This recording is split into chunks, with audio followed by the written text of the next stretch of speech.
Hello, and welcome to Dolphin's Dive, the weekly strategically minded Handelabra stream hosted by Logic Dolphin. Handelabra believes in civil rights for everyone and in being as inclusive as possible, so any comments or activity actively working against those goals are not welcome and will not be tolerated. You can follow us at Handelabra Games on Twitch or Handelabra on Twitter, Facebook, and YouTube. You can follow me personally at Logic Dolphin on Twitch, Discord, YouTube, or pretty much any avenue.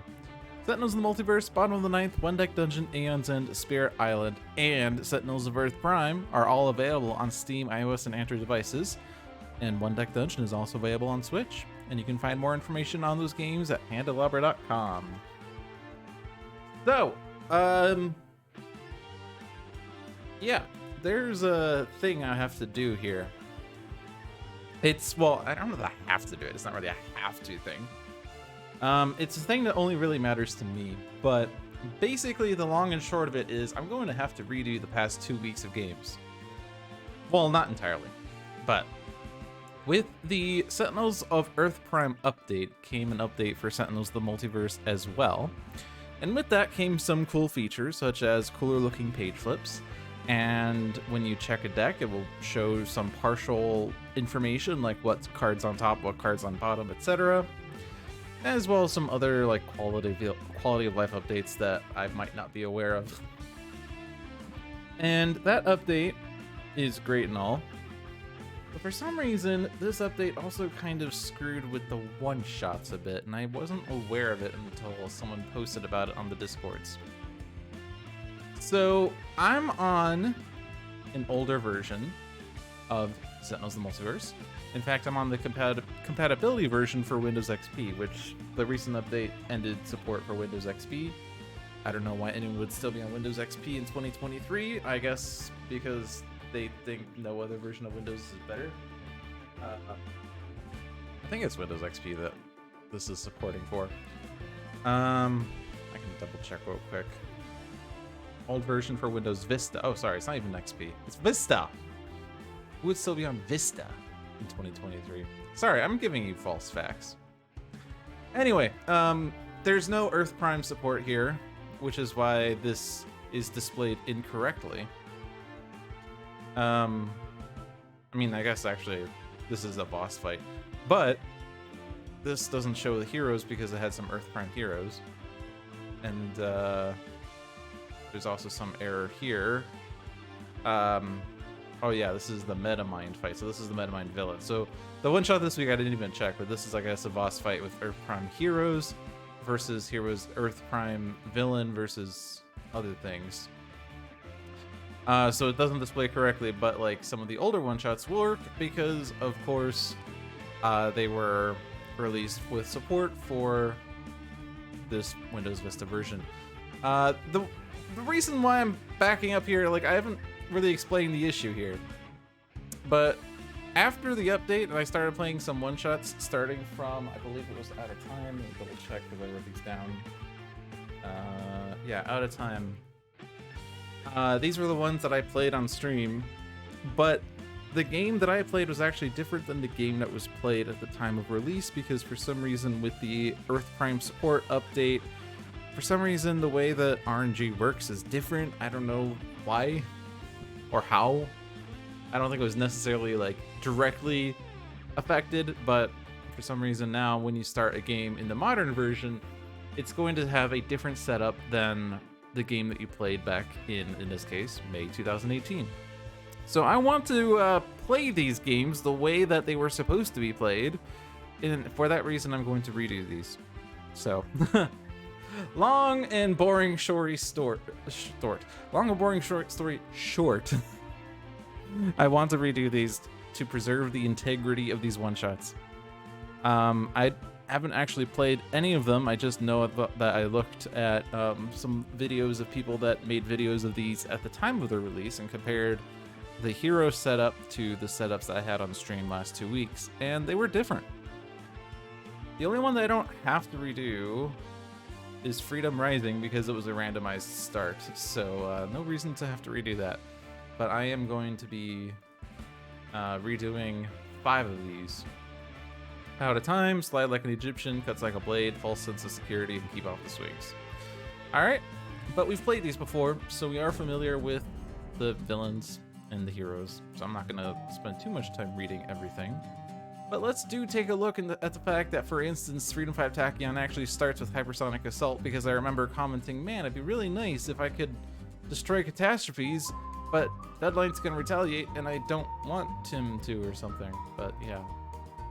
Alright, so the way that this was supposed to start, Freedom 5 Tachyon has a Hypersonic Assault, Sonic Vortex, Sucker Punch, and Synaptic Interruption. Omnitron X has 2 reactive plating subroutines, a reset, and a technological advancement. Fugue State Parse has Between the Lines, Critical Multiplier, Recompile, and Reveal the Flaws. Night Mist has Call Forth, Oblivion, Planar Banishment, and Scouring Mists. And Knife has Amplified Combatant, Incidental Contact, and 2 Kinetic Neutralizers.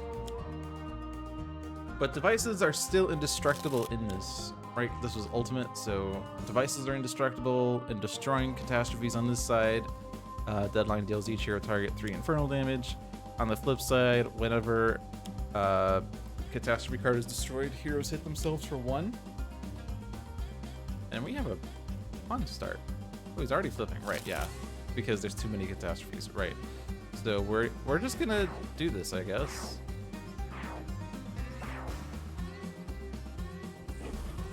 No choices here, at least. But if you watched 2 weeks ago when I did this, this definitely was a different start, because he only played 2 catastrophes. And I was trying to figure out whether it was worth trying to mitigate him. We also don't have the deck control that we had at the time, I think. Alright, well, there's no reason to do Hypersonic Assault now. Because there's no, like, damage or anything. All these cards are kind of bad. I'll just do this one. I'm going to play this a bit faster and perhaps a bit looser, because I do want to get through these 5 games. And I've been doing 4 games a week for past month, and I was like, you know, that's a lot of games in a week, and now I'm gonna do 5 to kick it up a notch, I guess.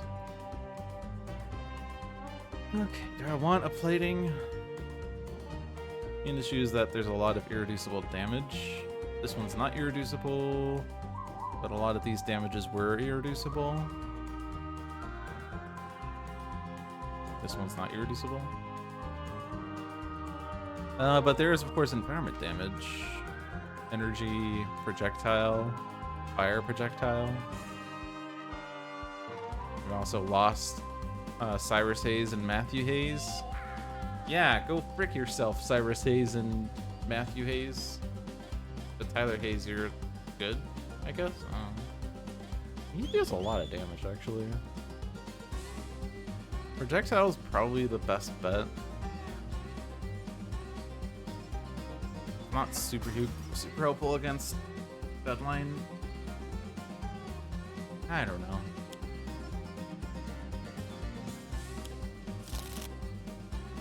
Start with Flechettes is good. We did this a lot on Tachyon, I remember. Trying to get as many bursts as possible. Do you want to still do that? I mean, we were originally hoping to get Hypersonic Assault in that one game, we never did. But now we have a Hypersonic Assault, so I don't have to do that.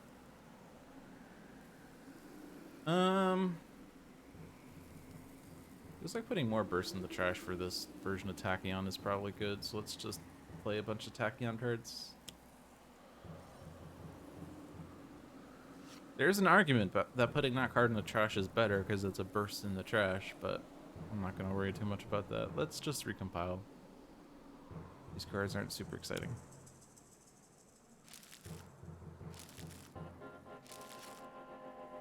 Plus, drawing 6 cards is really powerful.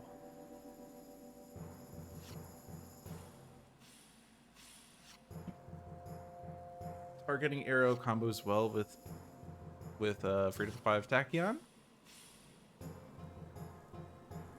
I did discard a card this turn, by the way. So when a villain card enters play, we can look at the bottom card of a deck. We can bottom deck someone else, like Tachyon. Well, we're destroying something. We'll destroy Synaptic Interruption.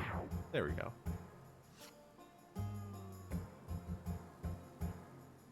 decision works well to make sure we can always discard cards. This is discard a card. We'd only have a bunch of 2s, so it's not super helpful right now.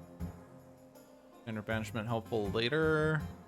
Scarring Mist's never really useful. I just skip a play here. Question is, do I skip? Because my base power draws 2 cards but hits myself for 2. So it's basically take 2 damage and draw 3 cards, or draw 2 cards. Is 1 extra card worth 2 damage? I'm gonna say yes.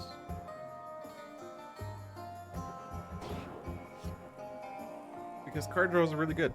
We got a 4.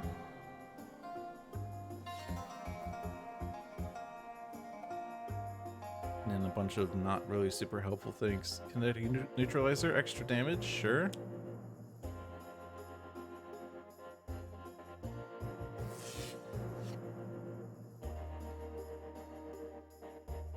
Alright, Silver Gulch, please. Tyler Hayes.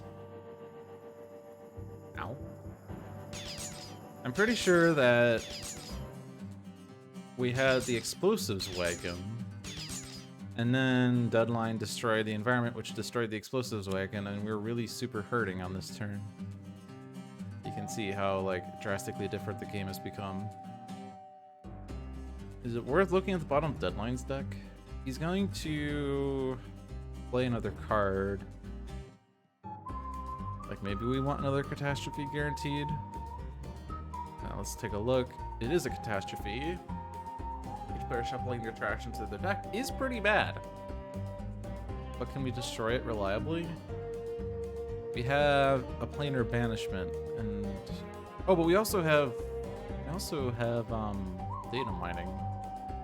That guarantees to destroy one of them, and then planar banishment is guaranteed to destroy the other one. We also have disruptive flechettes, by the way. And we also have hypersonic assault. Ha, hi, Iron Moose. Yes, we have that.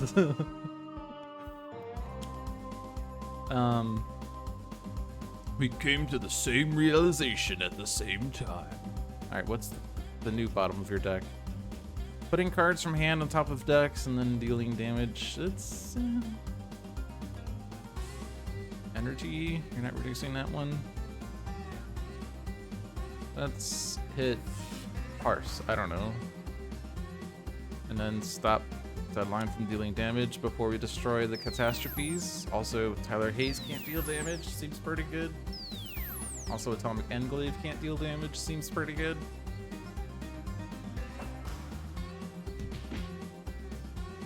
I don't want to move those yet, not until we have damage boosts. Right, flechettes. I could have reset, I guess, to try to get technological advancement back. It's fine.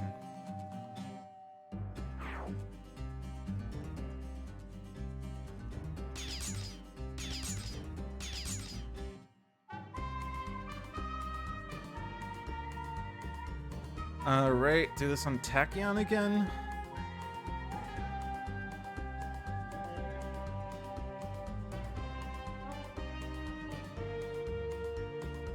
Sure.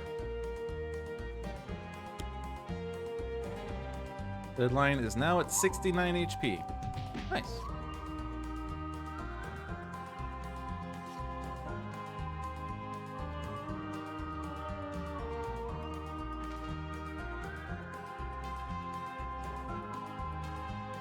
Get that in.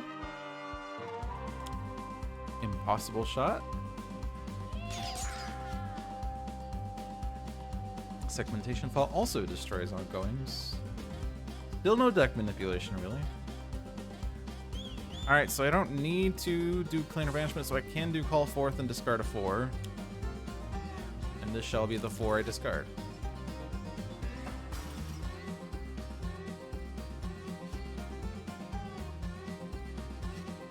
We have the amulet. Night Mist secret weapon!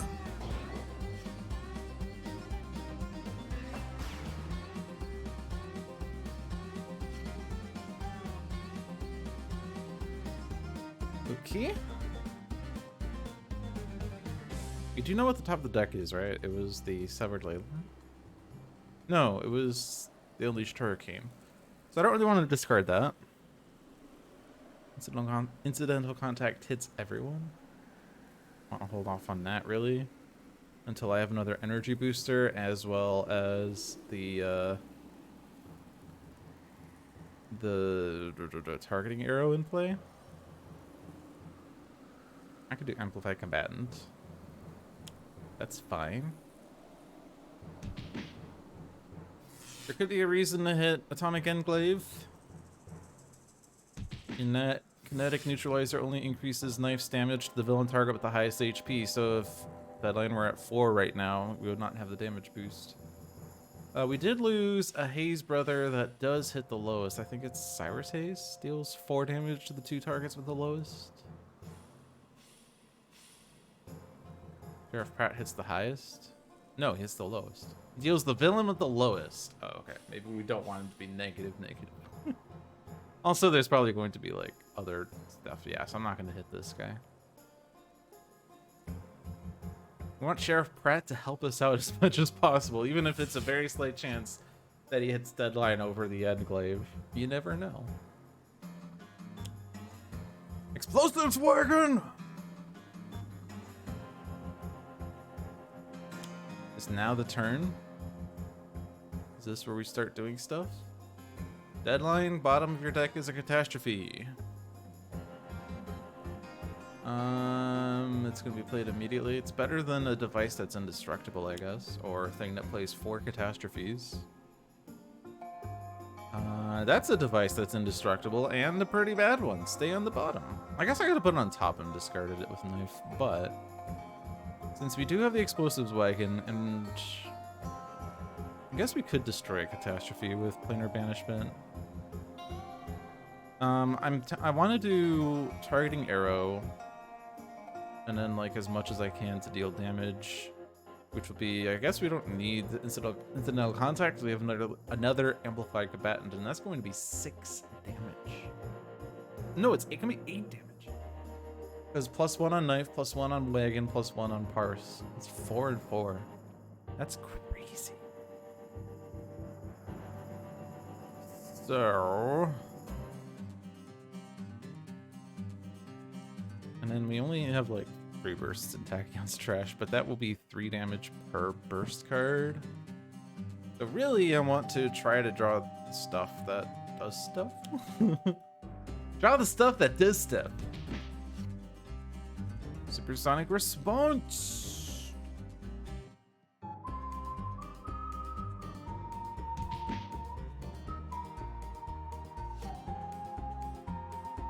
As long as we can get rid of 1 catastrophe, the chances are lower that he's going to destroy stuff, because he has to play unnatural disaster, sorry, and that has to play at least 1 catastrophe.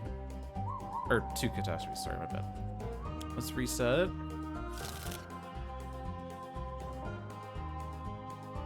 I want to kill Tyler Hayes. It is going to be 4 damage to the Deadline, but 3 damage to the rest of us. But as long as we don't die. Oh, I guess, ooh, if I destroy the catastrophes, Deadline's really gonna hurt us. Forgot about that.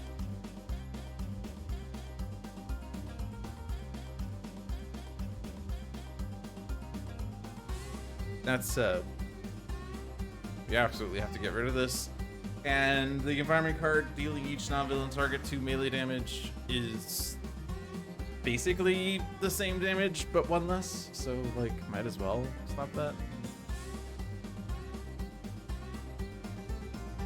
Deals each non-villain target 2 melee damage. That hits the explosives wagon. No.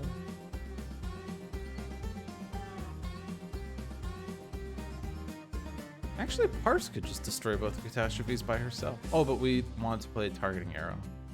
Right.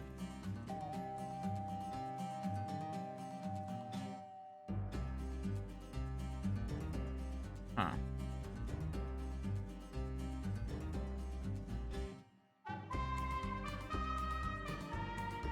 I could reduce the infernal damage to Omnitron.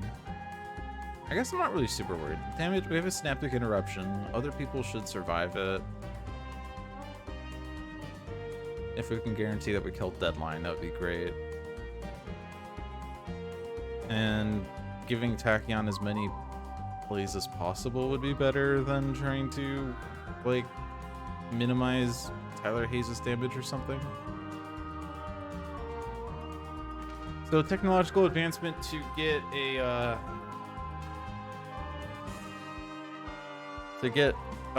thingy, a component is not going to work because I'm going to be taking too much damage from catastrophe destruction. I could just react to plating subroutine, and when Haze hits me, then I can react. Okay, that seems cool.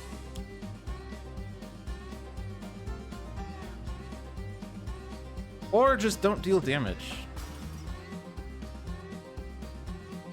I mean, yeah. Yeah. How about that? Spent like 5 minutes trying to figure out whether I wanted to take the damage or not. Meanwhile, Tachyon's like, I have damage prevention on the top of my deck. Of course, how would you ever know? Discard a card to play a card. Of course I will.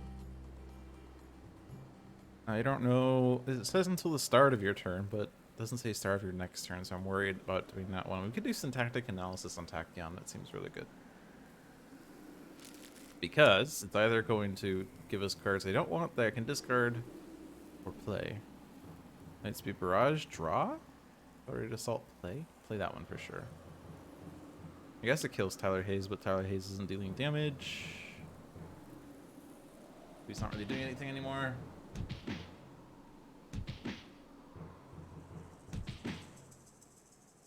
Lightspeed Barrage for 5+1 damage. I do have a lightning reflexes, so I can do. Ooh, I have 2 Lightspeed Barrages. Ooh. If you don't have targeting arrow in place, I'm gonna just draw this one. I mean, like, if I'm thinking about maximum damage at the next turn, I can only do a lightning reflexes into 2 cards. And if they're both Lightspeed Barrages, that's great. But if it's a Lightspeed Barrage and a Sonic Vortex, that's less damage technically, except I would have played the Lightspeed Barrage here in this scenario, so it's more damage total unless the game's not over. But 51 damage with a bunch of damage boosts, it has to be lethal.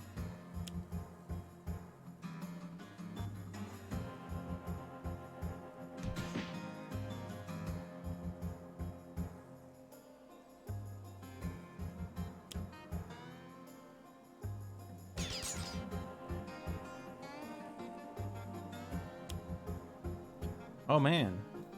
Oh man. All right. All right. Pushing the limits. And now we planar banishment. Reveal to 4. I'm happy with that 4.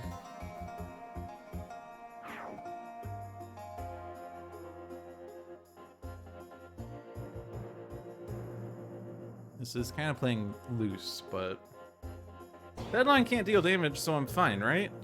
Right?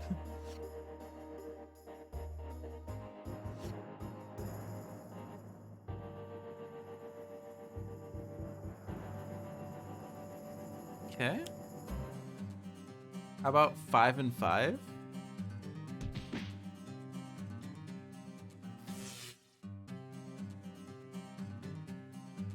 Oh, Tyler Hayes is still alive. Oh, he has a cover. Ah. Well, you get to die now.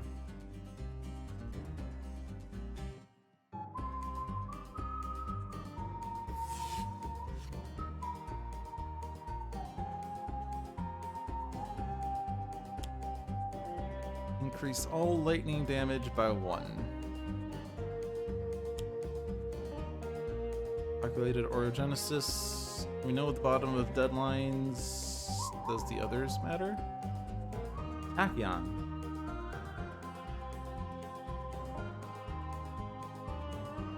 It'd be nice if we could draw that. Okay.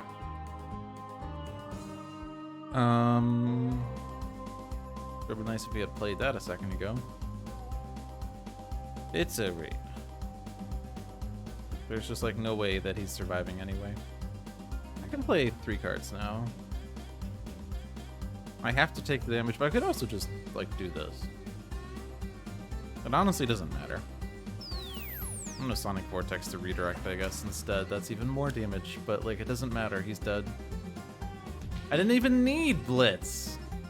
Maybe.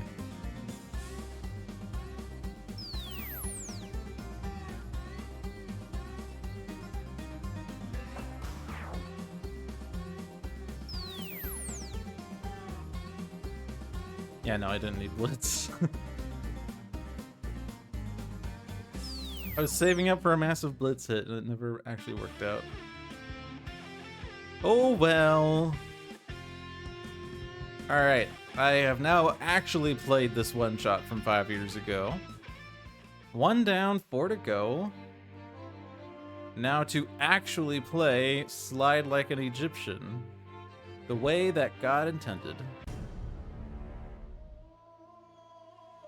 I'm not going to read the intros, we read them before. Setback has Fumbling Fool, 2 Looking Ups, and an Uncharmed Life. Super Scientific Tachyon has a Fleet of Foot, Lightning Reflexes, Light Speed Barrage, and Sucker Punch. Dark Conductor Argent Adept has Alacritus Subdominant, Arcane Cadence, Sadistic Dissonant, and Instrumental Conjuration. Parse has Impossible Shot, Reveal the Flaws, Segmentation Fault, and Updated Intel. So this is one that, like, I actually looked at the start of this fight because I do remember that, like, when I was fighting him, I was like, hey, there's a TCF Conqueror, and I can't really deal with it effectively with this team. But look, he doesn't actually start with the TCF Conqueror. He was not supposed to start with one. There's also a lot of AoE here. But there's a lot less here. Also, we didn't have the Genebound Guard. So there was some exciting stuff. Fumbling Fool is interesting. If I were to know what the top card of Voss's deck was, then I could discard it, such as if it were the TCF Conqueror. However, I actually have no idea. I only looked to see what the first 5 boss cards were, and I realized those are different than mine. Like, for instance, we had the Psychic one. We had the Genebound Psyweaver come out, and we also had the TCF Conqueror that dealt everyone damage. So, like, there was so much AoE, and we're so hurting. And yet we couldn't deal with the TCF Conqueror, because Setback was all melee. Tachyon is melee-ish, except for, like, Sonic. I don't know.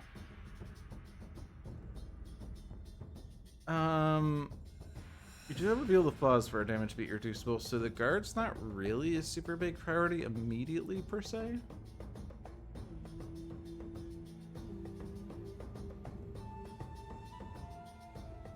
Can I try the one with Completionist Guys, Bunker, Chrono, and Lifeline? You've tried it several times this week with the new seed and come up short. Yeah. If I have enough time. I want to get through the 5 ones for vengeance.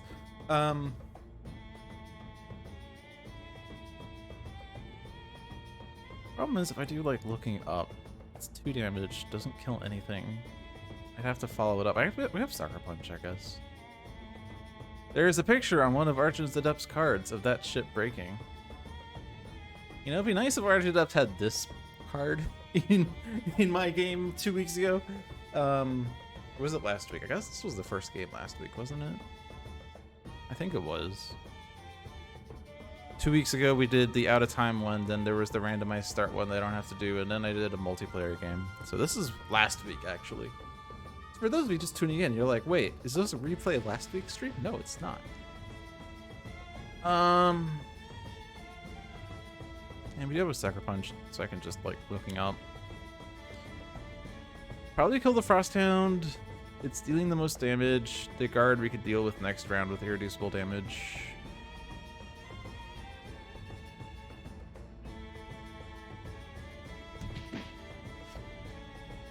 I guess things are looking up. Do I want Lightning Reflexes? The question is, am I going to play the card that I draw? And is the card that I draw going to be better if I have more burst in the trash? Which is basically, like, am I going to play Sonic Vortex if I draw it? I think the answer is no, because Like, I'm not playing Lightspeed Barrage if I draw it. That's the other one that cares about bursts. I'm not playing that because there's, like, no burst in the trash. Sonic Vortex, like, 3 damage, but it's not irreducible yet. It'd be better for next turn. So I guess I could Fleet of Foot first, draw the card, and if I like the card, I could do Lightning Reflexes to play that in addition to Sucker Punch. That sounds fine. Because the reason that order is important is because the way I'm doing this right now, Fleet of Foot is still going to be in play after I play Lightning Reflexes, but if I were to do Lightning Reflexes and then Fleet of Foot and Sucker Punch, then Fleet of Foot would be gone for the second play. So, am I going to play Synaptic Interruption? Am I going to be dealt 3 damage? I guess there's a chance. I could be highest by that point.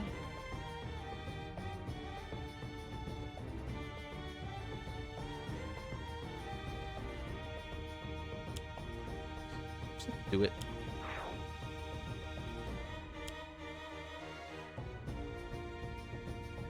Reveal the bottom 2 cards of a deck. If they share a keyword, put them into play. What if I were to do Voss? Obviously, there's no reason to do this. I'm just, like, curious. Interestingly, these ships don't share a keyword. DCF Conqueror's keyword is Dreadnought. You might not have realized that, but it has the keyword Dreadnought, which means if there's any deck out there that references Dreadnoughts, like, at the start of your turn, put a Dreadnought from a trash into play. That would be bad to put against Vaz. Or, you know, put all flagships from trashes into play, or destroy all flagships, or each flagship in play deals 1 target, 1 damage. However, these do not share a keyword, so they can never be put into play with Experiment. The device is the only device. So the only way we would get this into play is if we were to reveal both of them. The Therathians, there's only 2 of them? Really? These are the only 2 Therathians? Wow, that's amazing. So the only way that these would be played is if you were to reveal both of those. So someone might say, what is the probability of that? And it's actually really easy because 20 cards in the deck. So it's 20 choose 2, which is 20 times 19 divided by 2. That's 190. So it's a 1 out of 190 chance, which is a little more than 0.5%.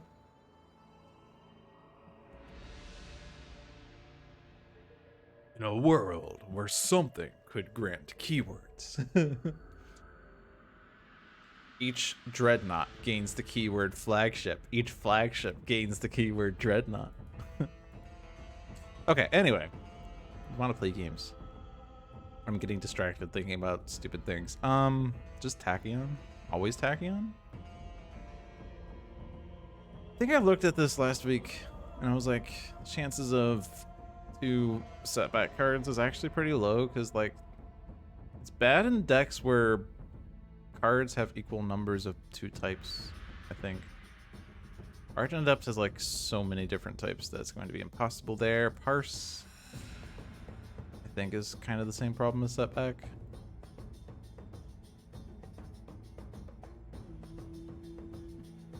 You saw speculation about the definitive edition fixed point as all targets gain the keyword indestructible. Because indestructible is a keyword in definitive edition, yeah.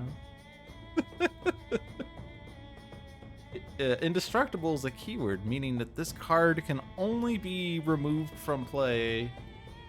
Wait. I forget what it... So, you can't destroy it... Wait. Wait, no, it means that it can't be, like, destroyed normally, but it could still be removed from play? Or flipped or something? I think. I have not played enough Definitive Edition. I'm just gonna hit Tachyon here. Okay. I've been not dealt damage because I did not have a previous turn, that's right. Buried.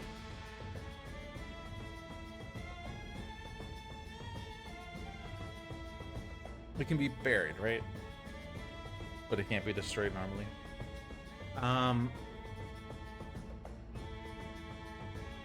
I was confused for a bit because there was, like, because I wasn't familiar with it yet, but there was like some preview of the Disparitions thing, and it's talked about something being indestructible. But there was also villain text that said at the end of the villain turn, shuffle this into the deck or bury a thing or something, and I was like, wait, but if it's indestructible, that doesn't work. It's because I'm dumb. Okay. I can deal damage to something. Not really gonna matter. Unless, well... I guess, actually, no, it will matter because we do have pinpoint shot after damage is irreducible. So I can stop a damage from happening. I'm gonna stop Ion Lancer's damage. Oh yeah, I think it was Iron Legacies, because it said, like on the front side of Iron Legacy, it said all villain ongoing cards are indestructible. At the end of the villain turn, bury a villain ongoing card. And I was like, what? What? Your own text counters itself. But again, that was because I was not familiar with indestructible in DE. Just thinking about it from EE. This is the reveal top card of any 2 decks one. Combos well with Arcane Cadence.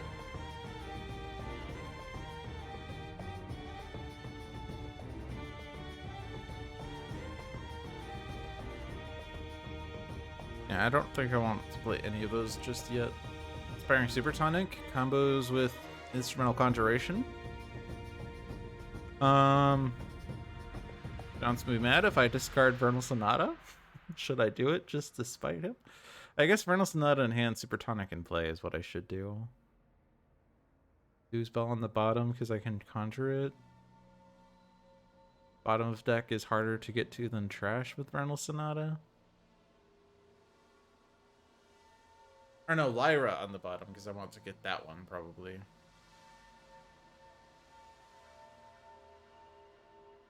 Defensive Preparation since I have Lyra on top. Then I can play that and then play Lyra.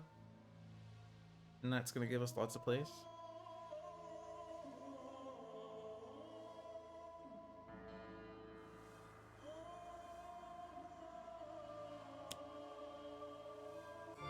And then Tachyon for burst, Argent Adept for myself. Sonic Vortex would have been nice for Tachyon to have played. But not now because damage is not irreducible yet and I only have 3 bursts. And it's not going to kill anything other than the Ion Lancer, but we can already kill it with Parse.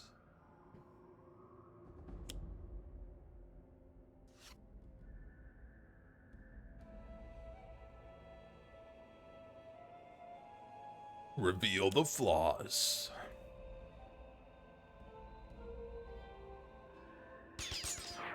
We could also just, like, damage Voss right now. If we had 90 damage, like, we could just kill Voss and ignore the minions. Unfortunately, we don't. No, 4 damage? I do have this, right? Synaptic Interruption, or, and bear with me on this, Synaptic Interruption. I mean, yeah, redirect it to, I guess, the Shock Infantry.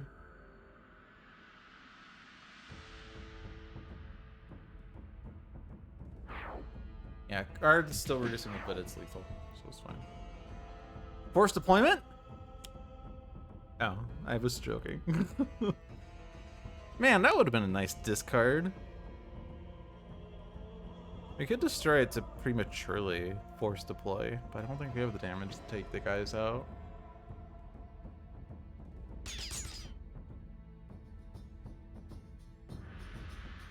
Fumbling Fool would be a bad idea right now.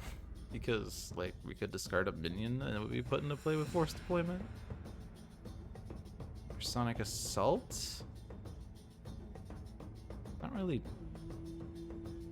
I guess this stops the soldier's damage. It doesn't work with force deployment coming out. I mean, if I could destroy force deployment before I play Hypersonic Assault, that'd be cool. That doesn't seem to be happening.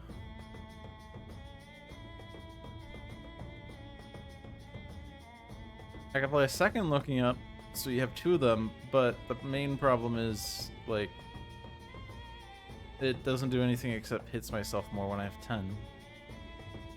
Uncharmed Life so that I have ongoing fodder, because like if the TCF Conqueror does come out, we have ongoing destruction happening. Because I'm definitely using this power. I'm not using this, and I'm not playing that, so it's this one. Okay.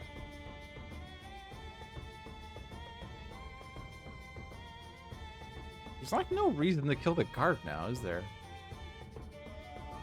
He's just gonna come back. That sucks.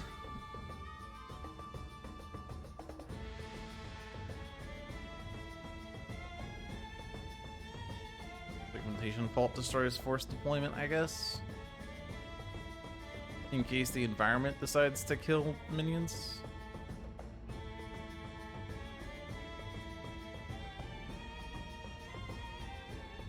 I mean, there's a chance that Tachyon's experiment gets me ongoing destruction, and then by activating this rhythm accompany, I can then do hypersonic assault, and then I'm not super worried about minions.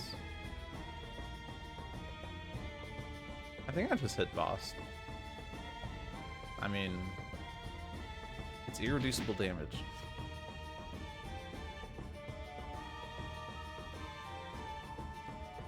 And I don't want to play these cards.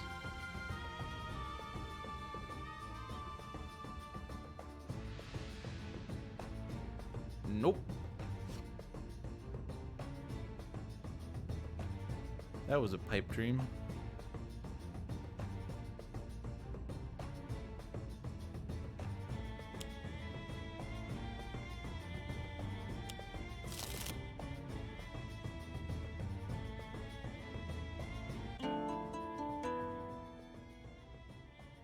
Experiment over conduct, probably.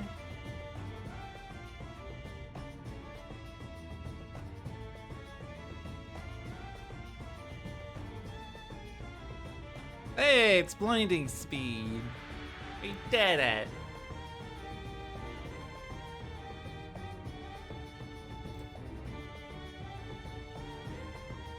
Who's playing a card?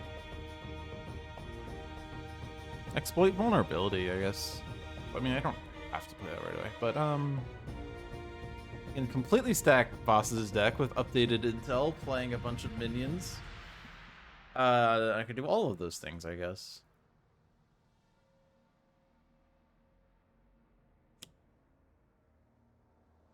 So with exploit vulnerability, a minion entering play still dies. Still looking up.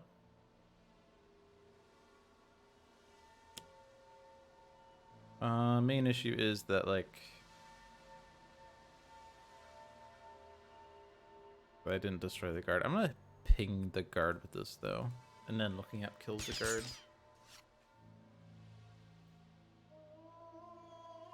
Okay. Akana. That's a bad one. Preserve this.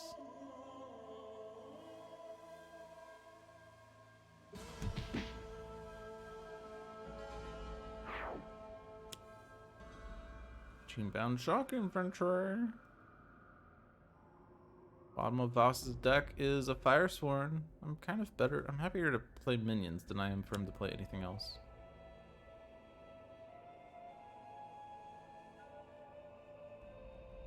For instance, I mean, like, we could just have this be played, and like, there's not that many minions, so it's better for it to come out now than it would be for it to come out later.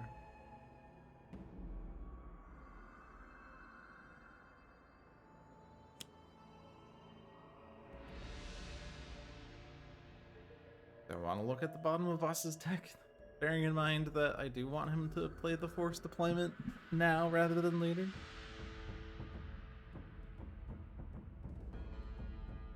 I mean, Hypersonic Assault and, like, the guys that just came out aren't dealing damage next turn. So, like, we don't have to kill them right away. So force deployment is fine. So I don't want to... Yeah, let's not hit boss with this then. We also don't really want to kill things because of freaking Akana. I guess I focus my fire on Akana for the next round. Whenever a villain target is destroyed. Yeah, there's... yeah.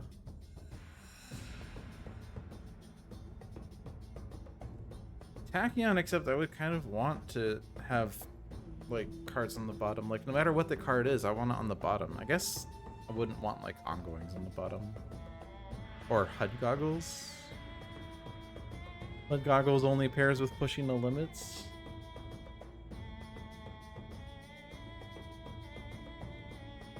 I guess setback, because he's not really getting... Like, does he have a play this turn? No events.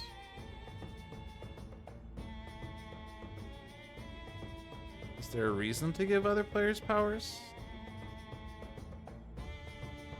Hits himself for 2? It's actually pretty small. But, like, what benefit do we get from powers this round if we're not destroying the minions and we can't damage Voss?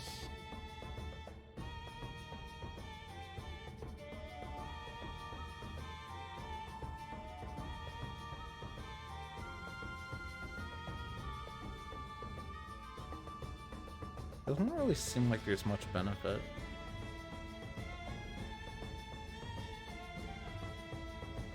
I guess I could look at setback stack, and if it's a card I want to play, I could just risk it. For no risk. Yes? Oh no, it's forced deployment! Alright, now I look at Voss. It's a minion. You can go on top.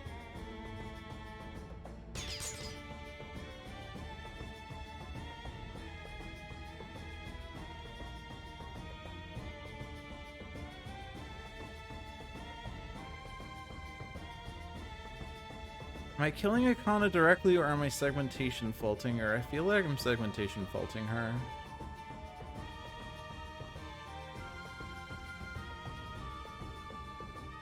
So I'm just gonna do this. Save the redirecty thing. Hit Arden's left with this because he can heal someday.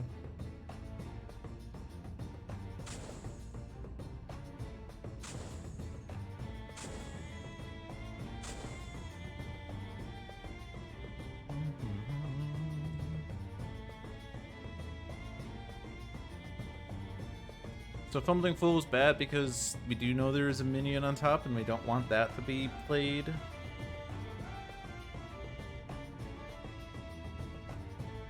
And I think I said that I didn't want to do this. I could do it next round, but I don't think this round.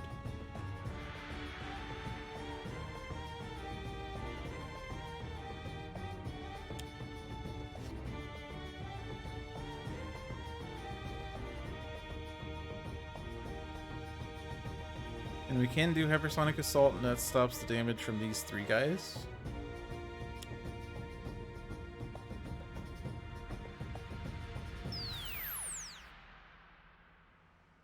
Do I want to hit setback? Not really, because we don't have any reason to. If we had things, then certainly. But not right now.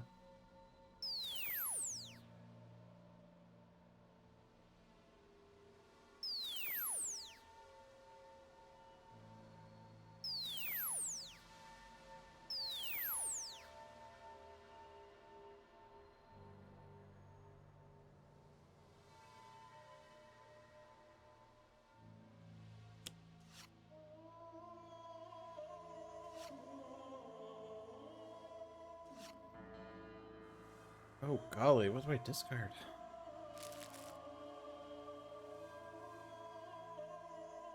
Oh golly. I guess I discard HUD Goggles because there's another 2 in my deck? Been dealt damage by Soldier and Frosthand, but I don't want to hit those because they're going to not be able to deal damage. I guess this one, but I mean, there's no reason to. Oh. It puts it at 1, but there is a chance that the environment comes out and like hits it. Not that way though. Anubis? No. Oh, but Judgment of Anubis would.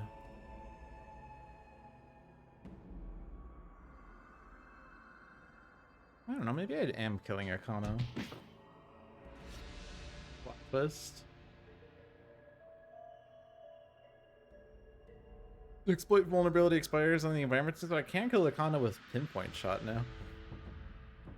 Which means I don't have to discard a card for no benefit.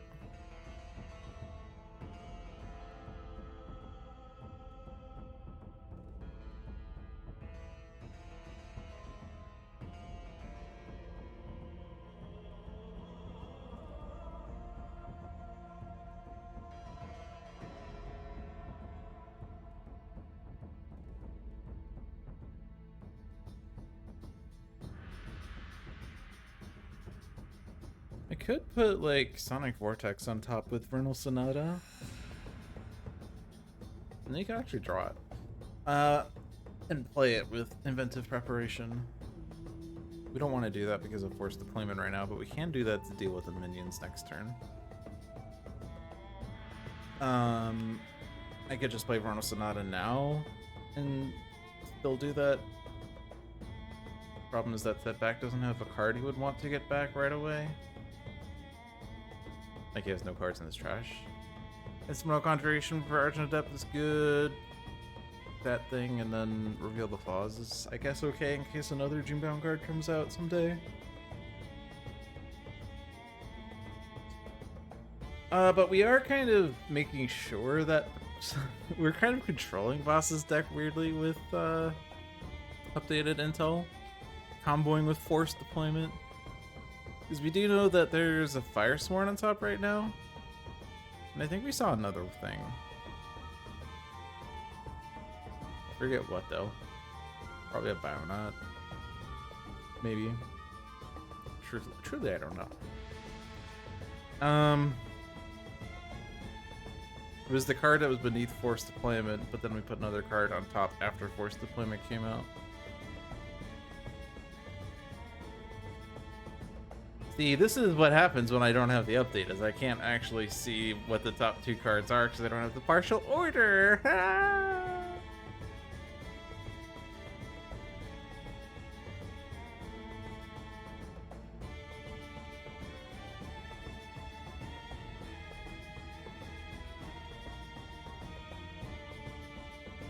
What's in Tachyon's hand? Fleet of Foot, 2 Lightspeed Barrages, and a Pushing the Limits.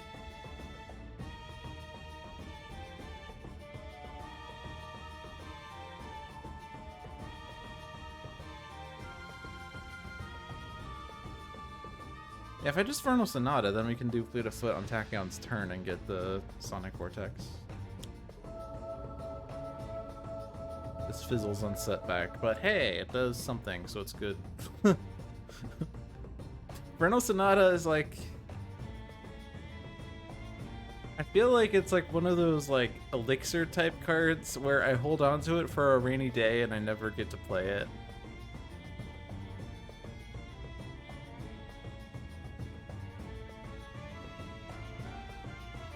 Sure.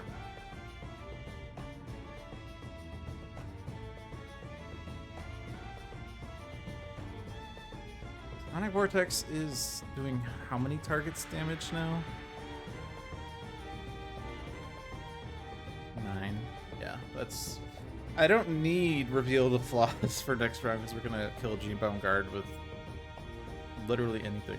I guess if I were to Reveal the Flaws, because I could have like Parse Draw Reveal the Flaws right now with Impossible Shot, and then she could play Reveal the Flaws in her turn. That way, we could then start throwing, like, damage on Voss, except we're gonna, like, the only extra damage would be looking up, really. That's the only real extra damage.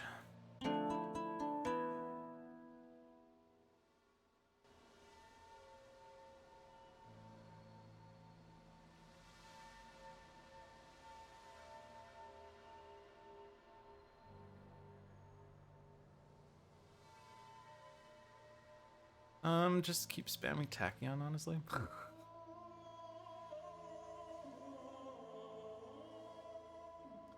Womp womp.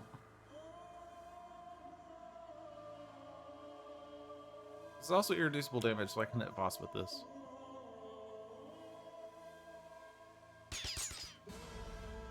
There has to be like an achievement. I mean, there isn't, but there should be an achievement for killing boss without ever flipping him. And it's very easily handled by reveal the flaws, but still, it has to be an achievement. I know I would consider an achievement. Alright, damage is irreducible. I can also do this. Oh, I was killing a con with this, actually. That's what I was doing. Doesn't actually matter.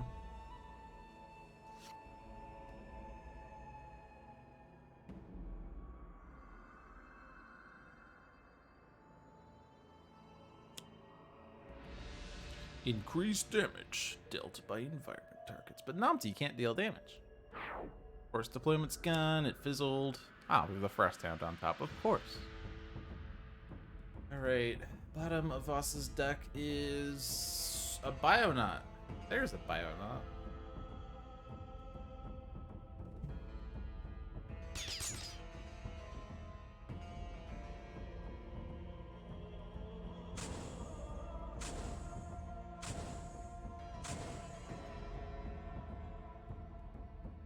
Damage is irreducible right now. Unless I were to destroy that card.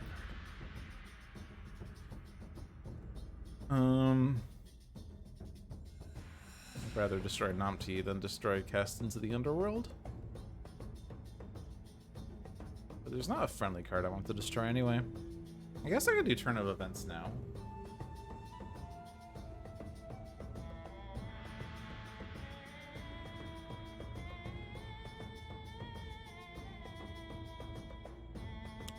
Wabam!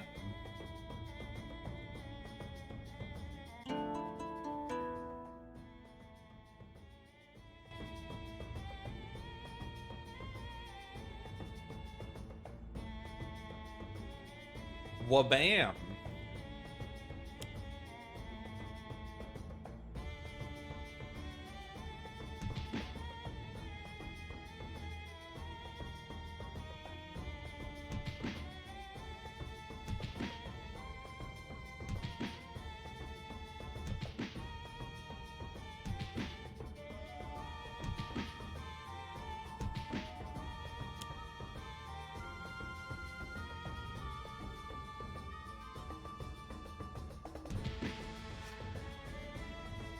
Oh my god, it's Sonic Vortex.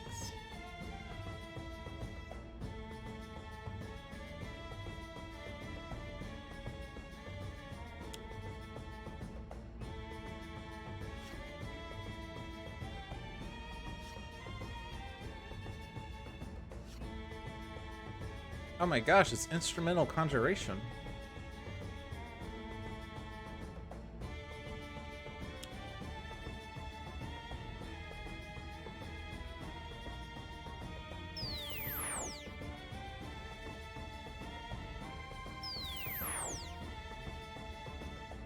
This is a weird situation where order doesn't matter against boss.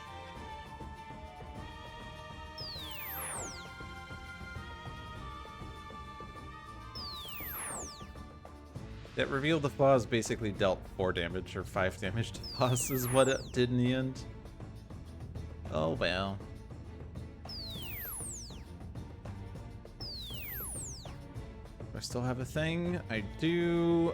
Where are my waste speed barrages at? 11. Wait for targeting arrow for that, I guess. I'm not gonna do that. Wait, I gave Tachyon a power. It doesn't have any other powers. Whoops! The better play would have been to have used Risk or Conduct, but oh well. I'm over it.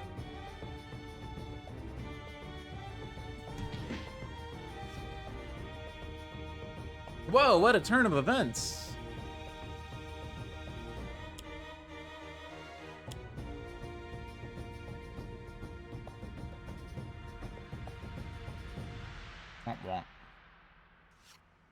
Remember when I said I had 2 HUD goggles in my deck? Well, now I only have 1.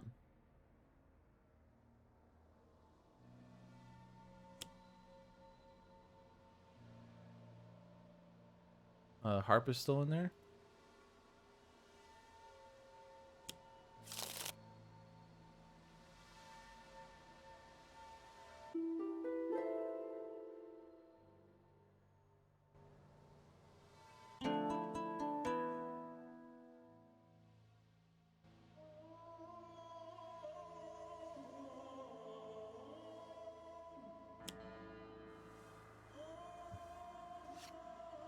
There's the other HUD goggles.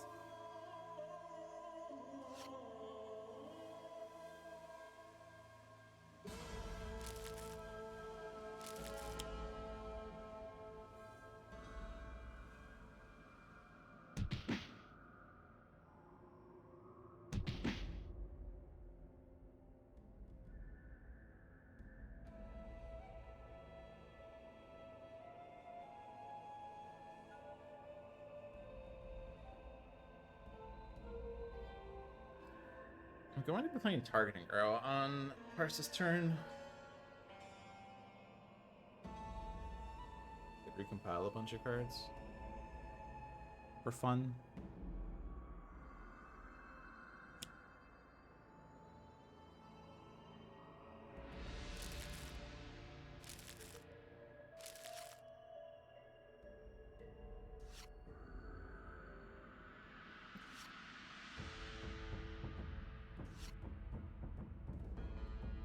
Boom, boom, boom, boom.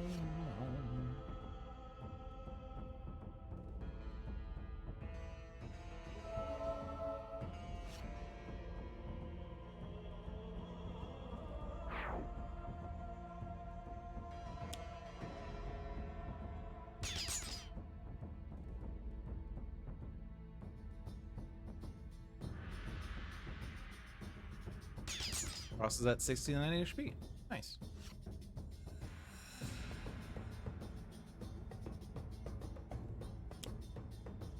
Anubis! Who's gonna hit everyone for 2 and 2, except it's 3 and 3 to Voss. Haha!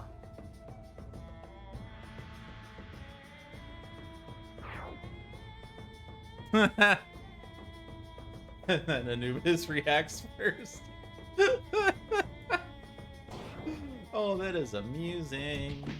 Also, actually, Anubis is doing 4 and 4 because of the underworld. Is that a bad thing? He's immune to his own damage, right? Yeah. But he's killing Namti.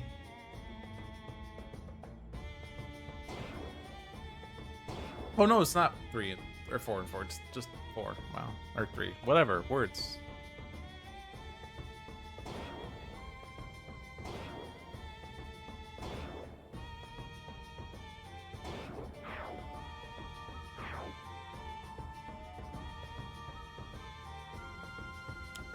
Oh my gosh, it's the Bionaut.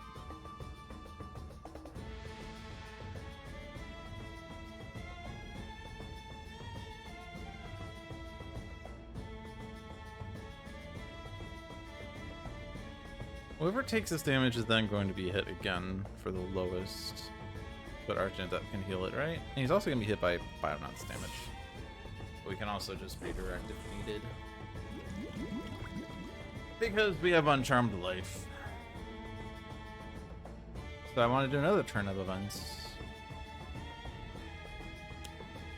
This time we're not going to be bad with Argent Adept.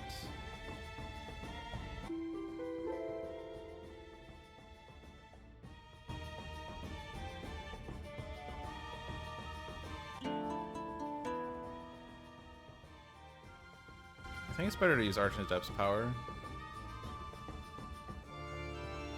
Do one on Tachyon. How many cards are still in your deck? 6? Tachyon and someone that can take advantage of the +1 to damage, so Setback probably. Blinding Speed and Silver Lining. Silver Lining's good. I want a Blinding Speed Anubis before he kills us.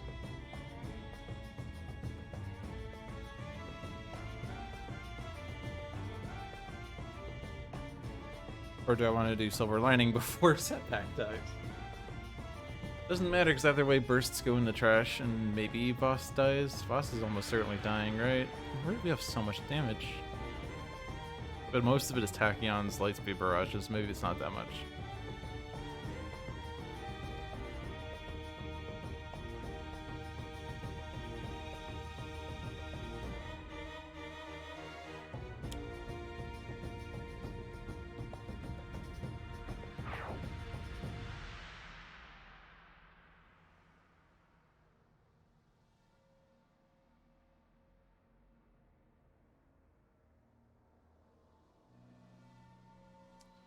Your plays could just happen on your turn anyway.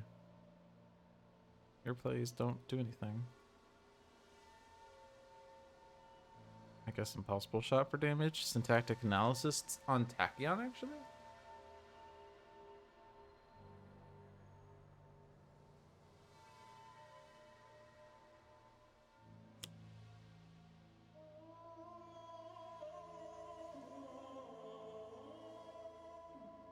Sucker Punch.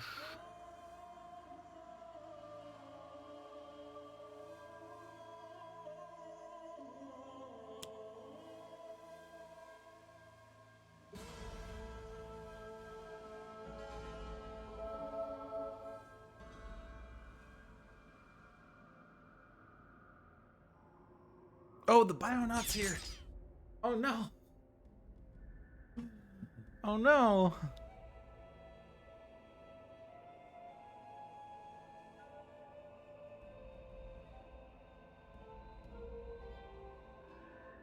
I am guaranteed to play these cards.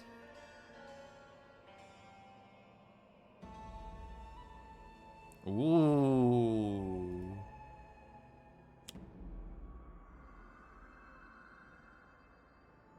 I mean, I can try to kill the Bionaut, but I'm gonna do it with Sonic Vortex anyway, so it doesn't...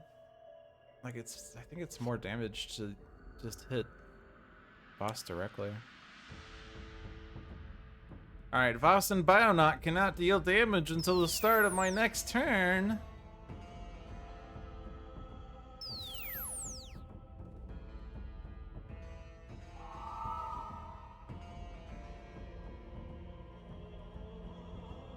Maybe it was better to kill Bionaut because I could have gotten a +1 on this. But...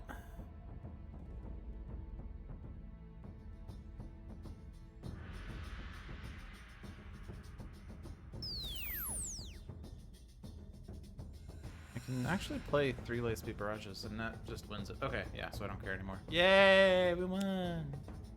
We did it! Stop asking me! I could have done for this game instead of this turn, but I was thinking, you know, what if there is eventually a time where I have Looking Up in play, or not Looking Up, Silver Lining, but I never got it, so I never needed it. Alright, I defeated the one-shot the way it was supposed to go, and it was probably easier than it was last week, so. Alright, now this should be fast. Standard Baron Blade.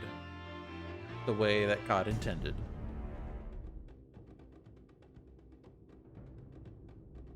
Alright, so Visionary Unleashed has Demoralization, Mental Divergence, Mind Spike, Precognition, Setting Sun Ra has Drawn to the Flame, Inferno, Solar Flare, Summon Staff. Extreme Primord's Haka has Elbow Smash, Haka of Restoration, Haka of Shielding, Talmoko.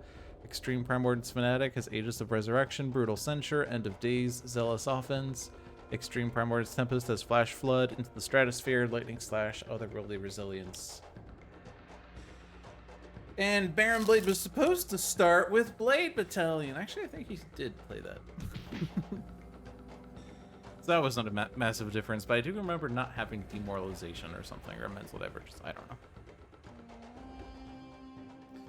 What if I were to just End of Days?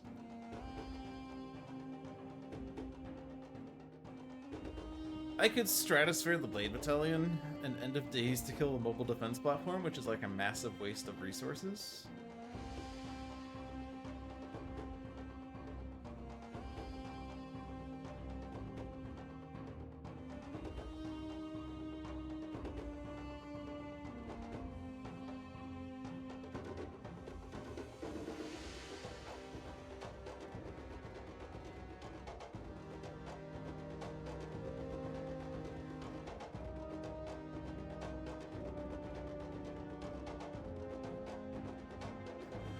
I mean, if I'm playing End of Days, then there's not really anything else I could play for the other heroes, but they can just draw 2 cards. Remember, card draws are powerful.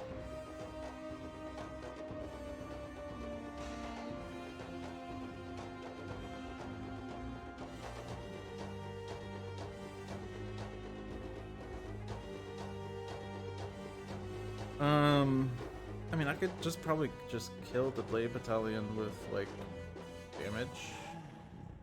With, like, damage. Not Blade Battalion, Mobile Defense Platform. And then I can Stratosphere Blade Battalion. But Blade Battalion gets played. Precognition. That's just Precognition. So we're gonna Stratosphere one of these cards. Or sorry, Stratosphere goes on top of the card that I put on top is what I'm doing here. Backlash Field, but I could just destroy it immediately, so that's fine. And then the others are gonna get shuffled when Baron Blade shuffles his deck. Right, he shuffles his trash into his deck. Yeah.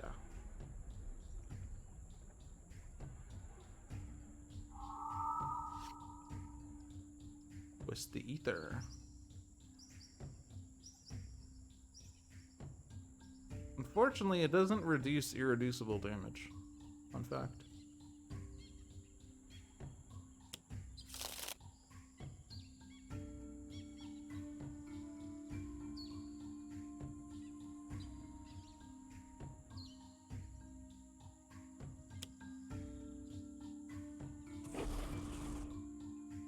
That said, by choosing not to increase the damage, I'm actually dealing less damage than I could have dealt. So, like, I could increase Ra's damage by 1 and he would deal 3 irreducible damage, but if I don't, then it's 2 irreducible damage, which is 1 reduced from what it could have been, so it's actually reduced.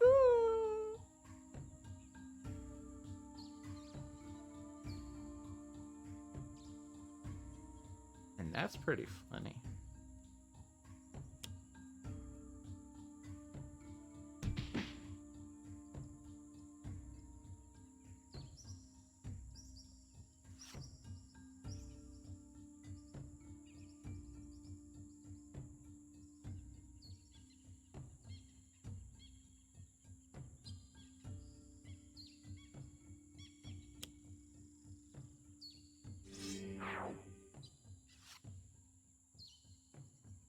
Chastising the mobile defense platform is definitely a Galaxy Brain play.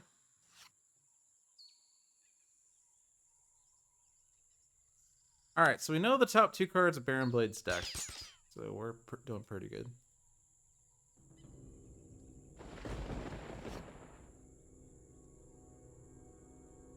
Ultimately, to not play End of Days, we just played one-shots, so it actually wasn't, like, super helpful to not play End of Days instead of drawing 2 cards. You know, I don't know. If I had played End of Days, I would have just drawn 2 cards and everyone else, but I didn't. Demoralization's actually bad if Backlash Field's coming out.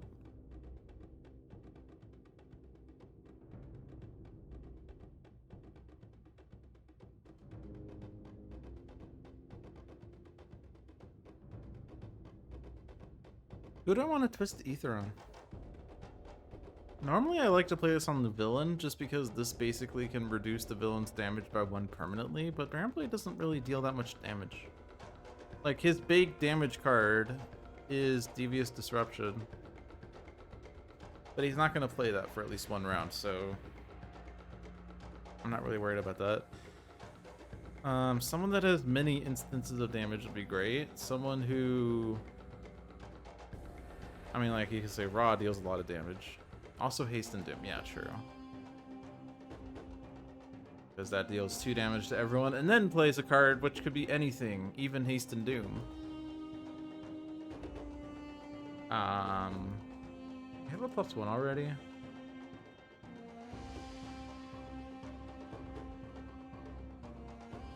My damage is currently redirected to Baron Blade. It's kind of funny. I could Divine Sacrifice for 9 damage if I were to twist Fanatic's Ether. I have another Stratosphere. Poor Blade Battalion just will never be able to do anything. Poor Barrel Blade will never be able to do anything. I guess Blade Battalion is doing something. It keeps entering play at full HP, which is weird. I could twist Visionary's Ether and then Demoralization deals whatever damage I want it to do, but...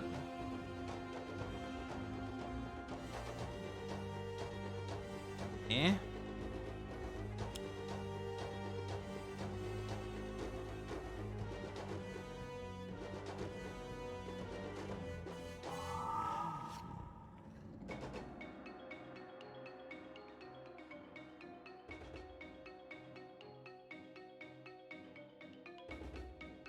I want to deal 4 irreducible damage to Haka.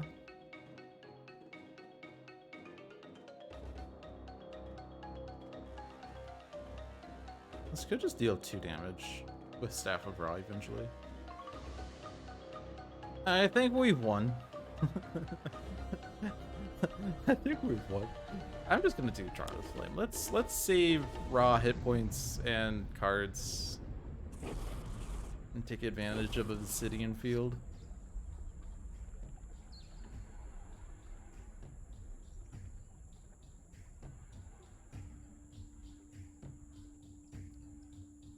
I have like nothing.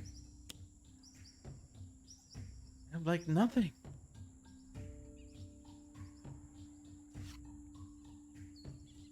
I have all the Hakas.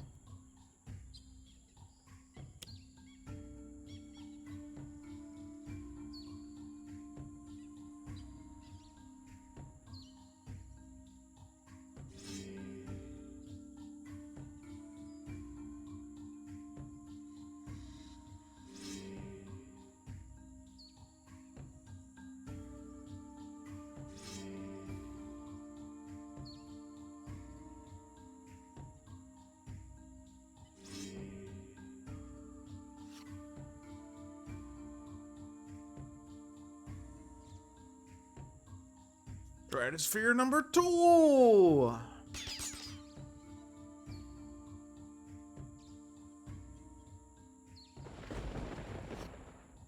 Stratosphere number 3!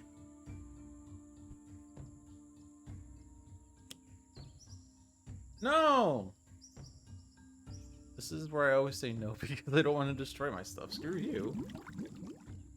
Screw you.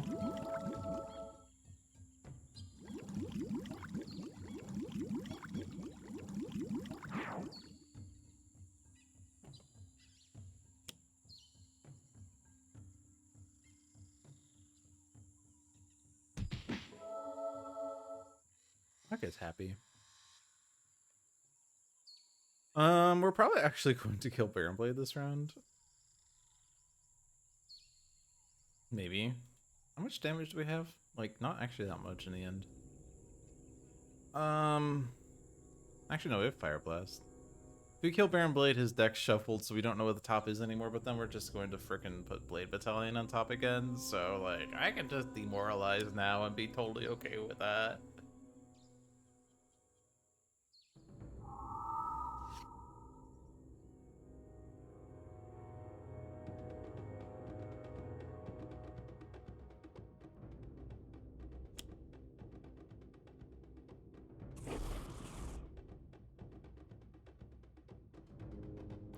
Parsing question for me, but there's no parse in this game. Crushing Lucidity.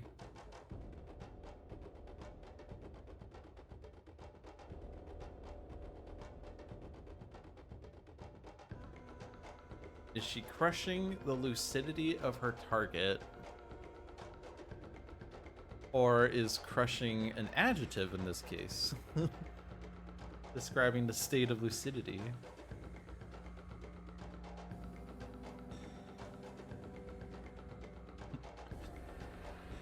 Is she crushing the lucidity, or is she causing lucidity that crushes?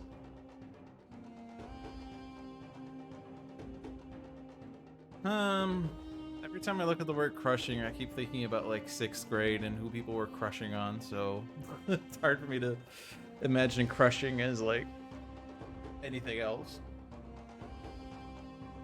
Maybe it's the same thing. Maybe crushing lucidity is this idea that visionary should be shipped with other things. Although I'm sure that by saying that, I've just completely gone against like Sentinel's lore. Visionary is not supposed to be crushing things. He's supposed to be crushing lucidity. Do I want to do this? 2, 3, just 3? Probably not.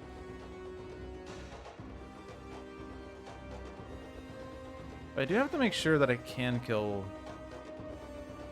I guess I could just final dive, and I can final dive with Draws of the Flame. Okay. I want to make sure... Oh, but if I final dive, then I can't...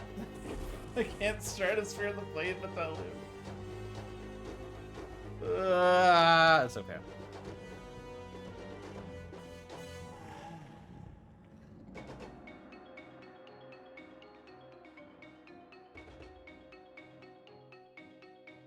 Yeah, I don't really have a way to actually kill Baron Blade before Stratosphere now. And I'm okay with that. And I'm not okay with that.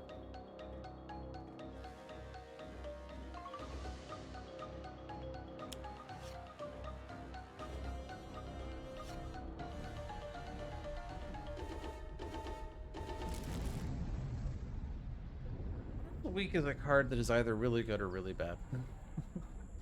But it turns out that when you don't even have any damage cards, it doesn't do anything.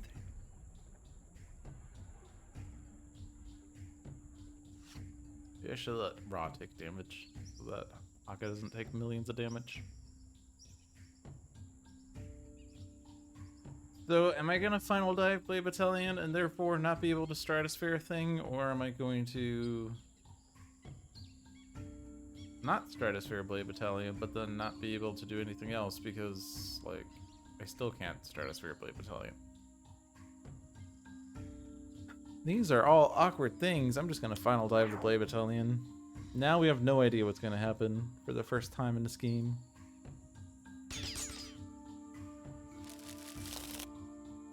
All we know is it's not going to be mobile defense platform.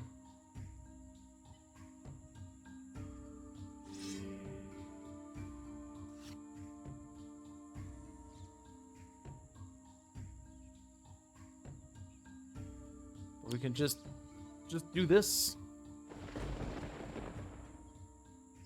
He just flipped this turn and he's already almost at half HP.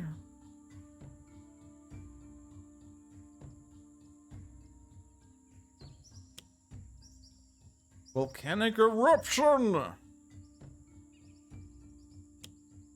Eastern Doom. Okay. Well. He is trying.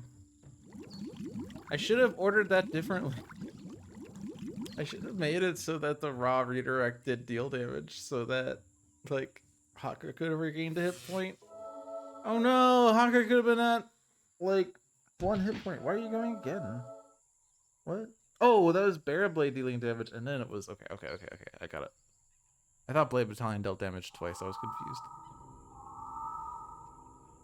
No. I also Volcanic Eruption dealing 8 damage to Baron Blade just wins the game, so I'm not really concerned. You could also just kill Baron Blade.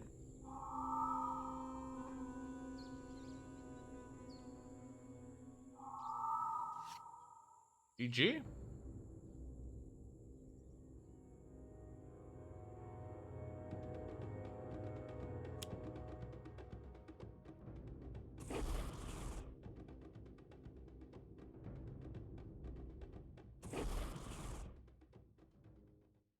I want to ask a question, but I don't want to be elitist, but I also know that it's going to sound elitist, but how many people have actually lost the Baron Blade earnestly? Like, not just set up a game and then click random cards and then lose because, like, you didn't focus on killing Baron Blade, but, like, how many people fought Baron Blade and tried their best and lost? That's what I wonder. It seems like it's hard to lose the Baron Blade. Standard Barren Blade, that is. Obviously, with Advanced or Challenge, it's different. But then again, obviously, he could just play mobile defense platforms for days and then hasten Doom and discard a million cards and that stuff, and you just, like, I don't know. There are situations you can lose, but it seems incredibly unlikely. Visionary Unleashed has Decoy Projection, Mind Spike, Prophetic Vision, and Psychic Maelstrom. Setting Sun Ra has Inferno, 2 Living Conflagrations, and a Summoned Staff. Extreme Primordial Taka has Dominion, Mare, Savage Mana, Vitality Surge. Extreme Primordial Fanatic has Absolution, Chastise, Embolden, and Prayer of Desperation. Extreme Primordial Tempest has Cleansing Downpour, Genebound Shackles, Grievous Hailstorm, Reclaim from the Deep.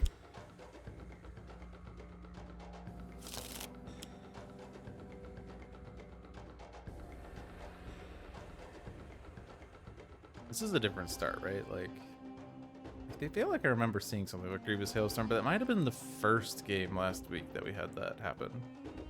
I think. Maybe? I kind of remember Living Conflagrations. I don't know. Because I also remember Hasten Doom start. Hasten Doom number 2!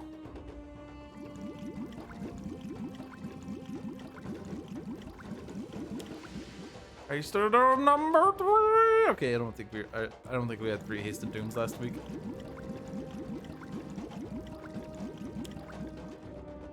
We also didn't have Considered a Price of Victory.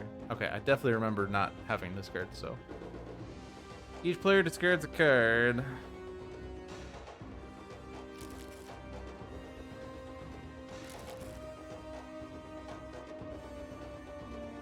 Actually, this is kind of bad with... Oh, you know, I remember Visionary had Brain Burn. I was thinking that I could use that. But we don't have Brain Burn this time. I mean, he's also discarding a lot of cards and he doesn't remove them. Which, not that good.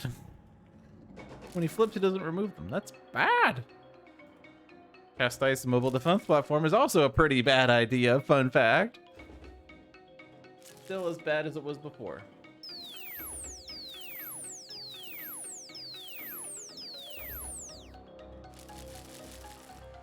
Yeah, he's at 9 cards. Is this my karma for talking about who loses the Barren Blade? To be fair, this is challenge, so technically my question was on standard. But he has 9 cards in the trash. When he flips, he's going to put all mobile defense platforms in the trash, so that's 12 cards. Okay,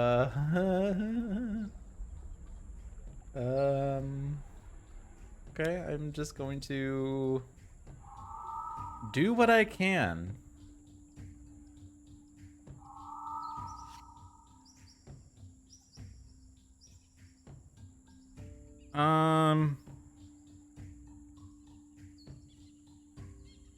Yeah, just like, yeah, Staff of Ra. I'm gonna lose Summon Staff, it's fine.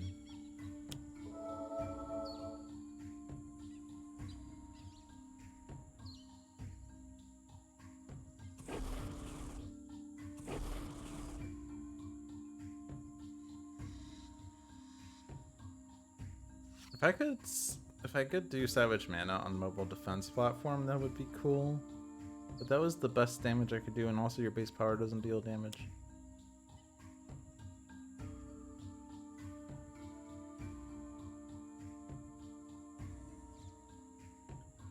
I could try to Savage Mana all the targets, and if all the targets are Savage Mana'd, and we leave his ongoings in play, then we never lose. We established this last week.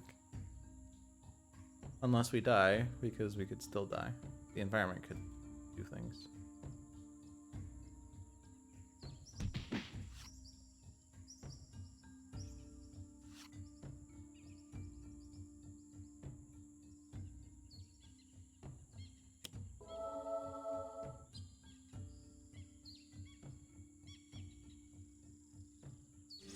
I guess I could have used Haka's base power instead of Mare, but I guess Mare still draws a card, so it's fine. Divine Focus. You do have Twist the Ether. Genebound Shackles is better. Oh well.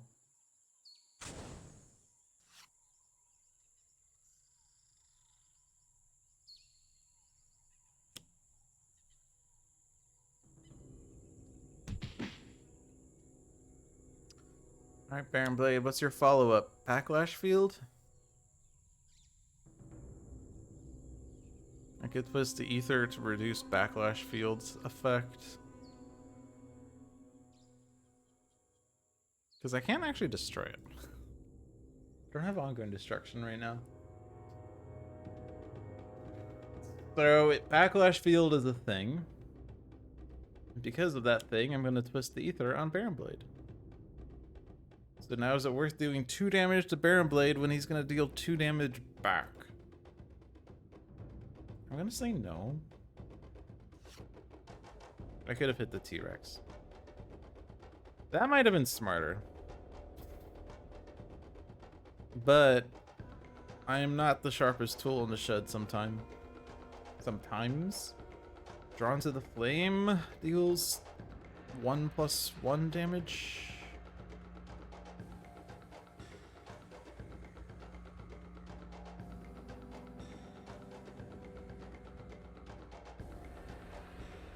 Is this one ever or first time? First time, right? Yeah.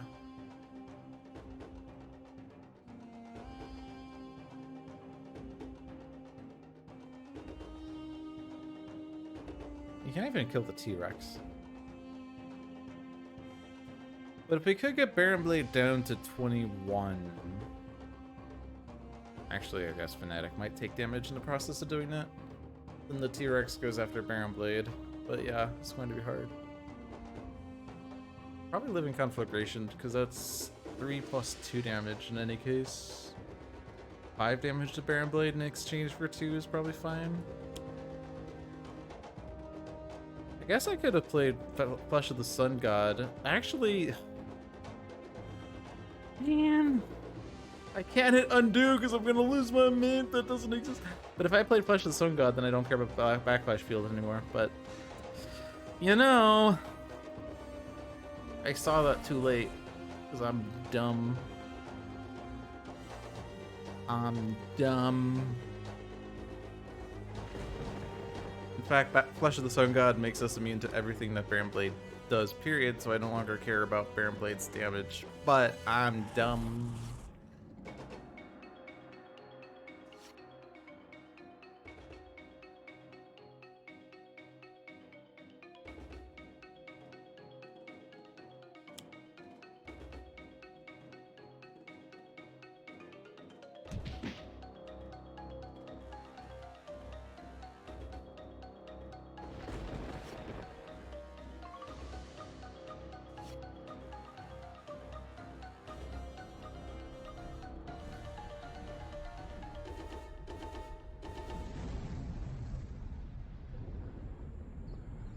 Embolden on Tempest. Embolden on Raw. Raw's probably better. I mean, Tempest does have +2.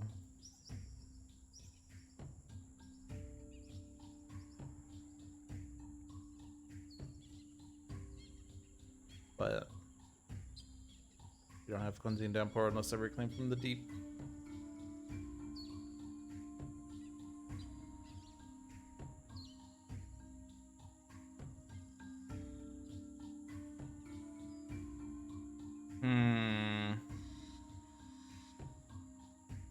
I guess Embolden lets me do Flesh of the Sun God and then another power, so it's better on Raw.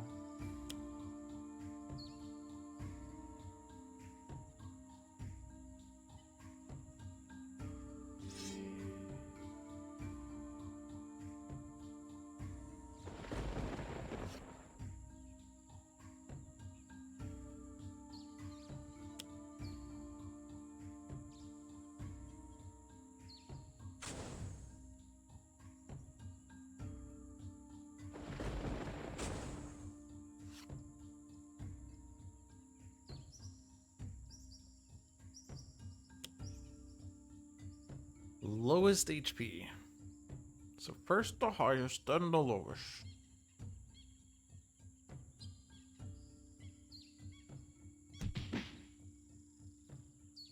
And they happen to be the same person. Alright, powered remote turret. Ignore.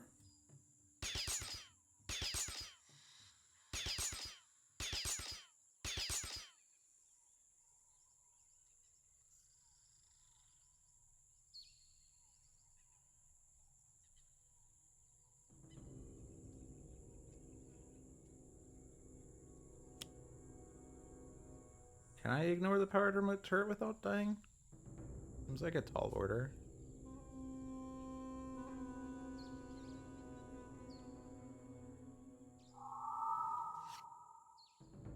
Suggestion.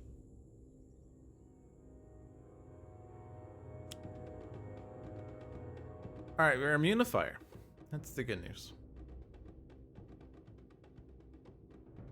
So for instance, you're permanently dealing fire damage. All game, you're dealing fire damage. And yeah. And you also have to take that. So Ra's hit points might be fluctuating.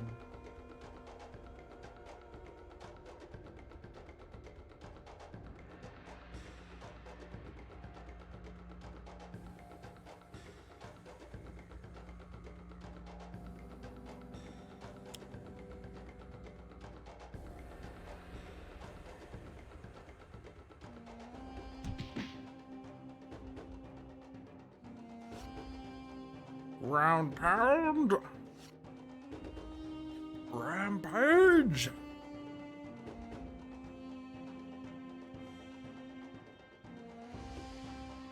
Divine Sacrifice seems like a bad move.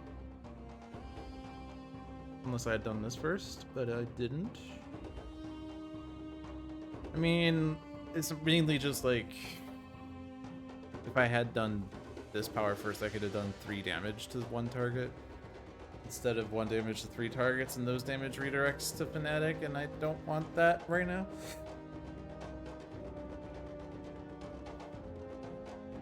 Four cards better than 3 damage? Probably not. So I'm not gonna do Prayer of Desperation. I'm not gonna Divine Focus.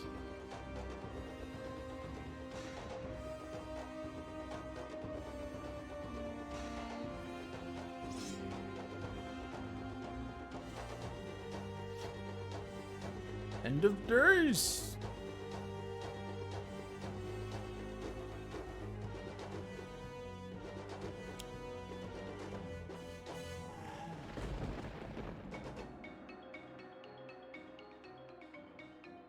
Look at this trick. Gene-bound shackles. Gene-bound shackles.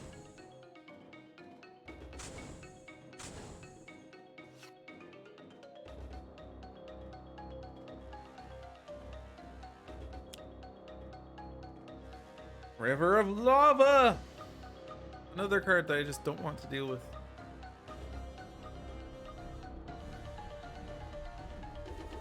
Also, we don't have equipment cards. But it's fire damage, and we're immune to fire damage. Okay, we're fine.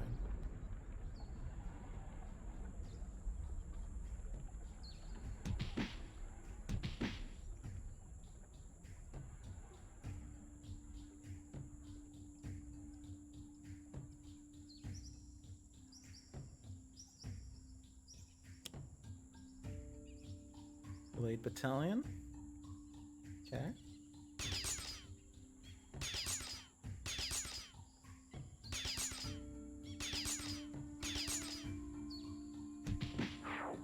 Decoy Projection served its purpose.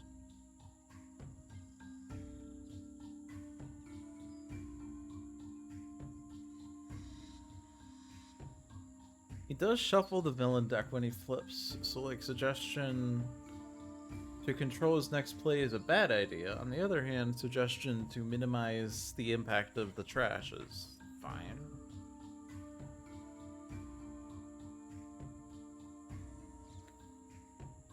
So, do we want to do that? Or to wait for 1 round for after Baron Blade is flipped and Suggestion actually controls his next play?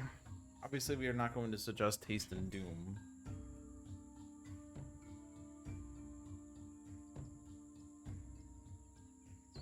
Slash and Burn is like totally fine. Not even like totally fine, it is totally fine, but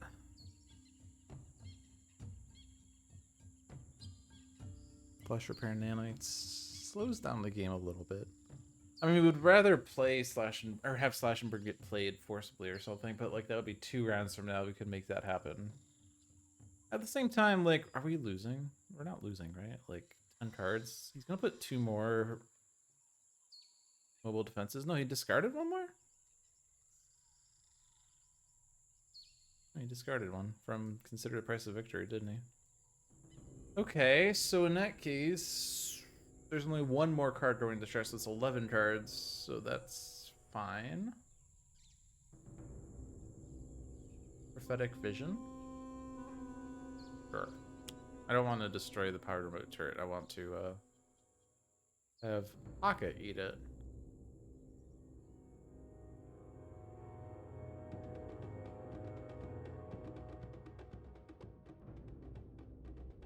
There are kind of too many Velociraptor packs, but one's gonna die to the Grievous Hailstorm, so that's fine. The other's gonna nom on Blade Battalion, so that's fine.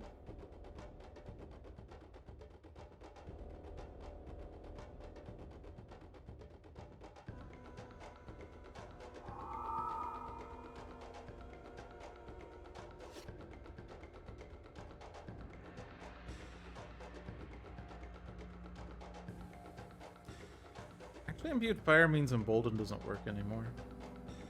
Is that worth losing Embolden for?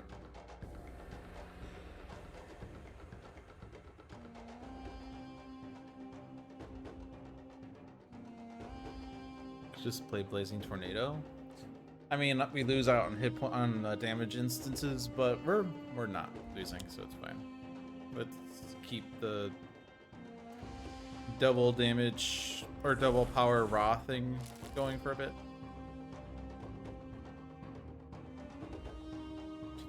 We can flesh the Sun God and Blazing Tornado.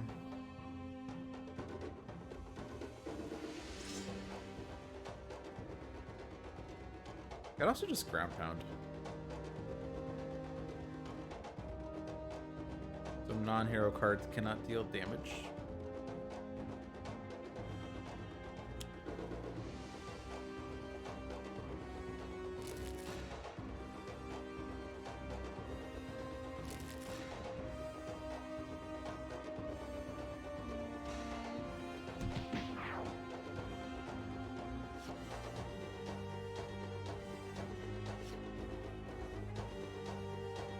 If I did have, like, Imbued Fire, then I could have done Rampage and dealt 0 damage to heroes.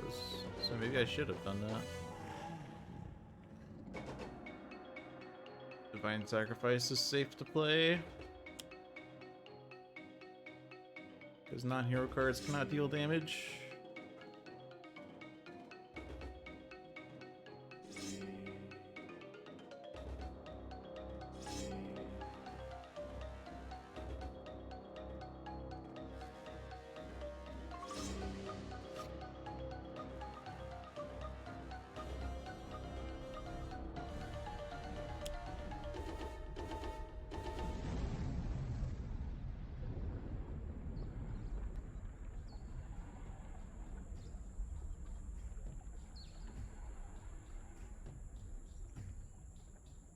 Not too many cards in trashes, huh?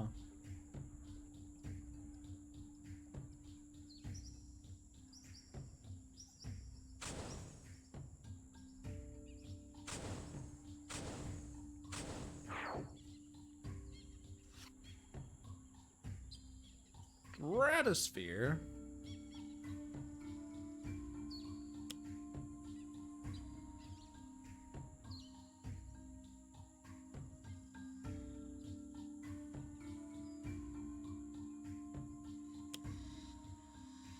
Force field.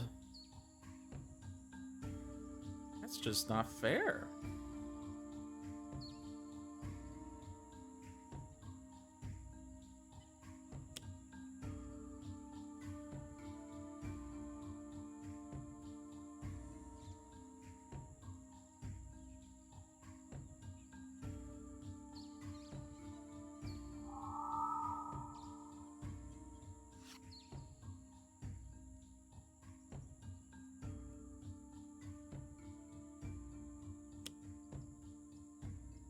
All right, we're going for broke.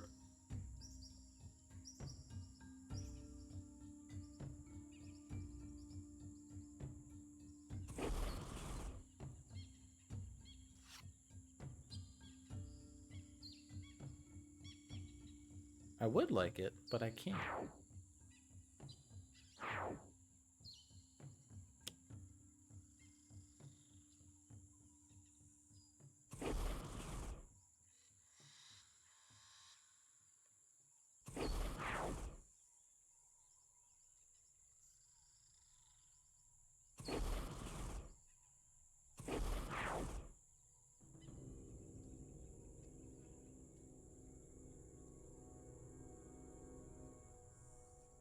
Rampage was pretty good when it doesn't hit the hero targets, huh?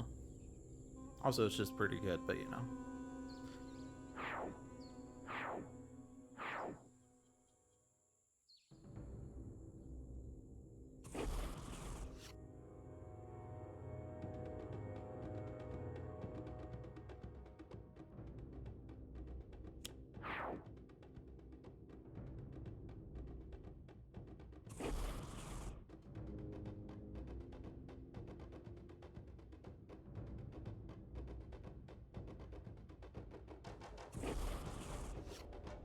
I'm starting to think we might win this.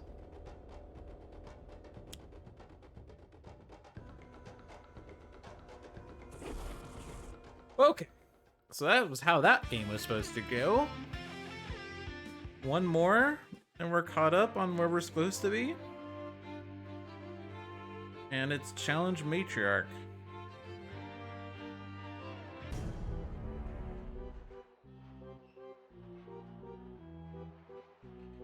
So, Unity with Flash Forge, Hasty Augmentation, Inspired Repair, and Modular Workbench. Sentinels with Coordinated Assault, 2 Horrifying Dichotomies, and a Human Shield. Legacy with Fortitude, Heroic Interception, Inspiring Presence, and Thok. And Matriarch is starting the game off by playing... Foul. Foul. Foul. Foul? Literally all the fouls, probably? John, of course, stacked the decks so that she starts off by playing all the fouls. There is the indestructible domain. She did not actually destroy all the fouls.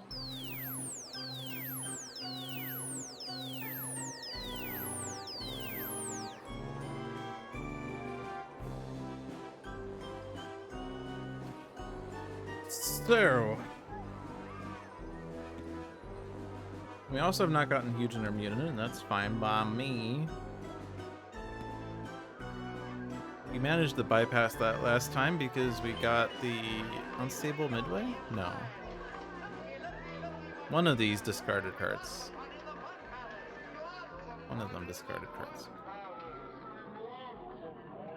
Oh, the one that was like discarded top card of each deck and deal damage based on targets discarded? Yeah, that one. Carousel of Horror saved us from Hugin and Munin. Or Huggin and Muggin. I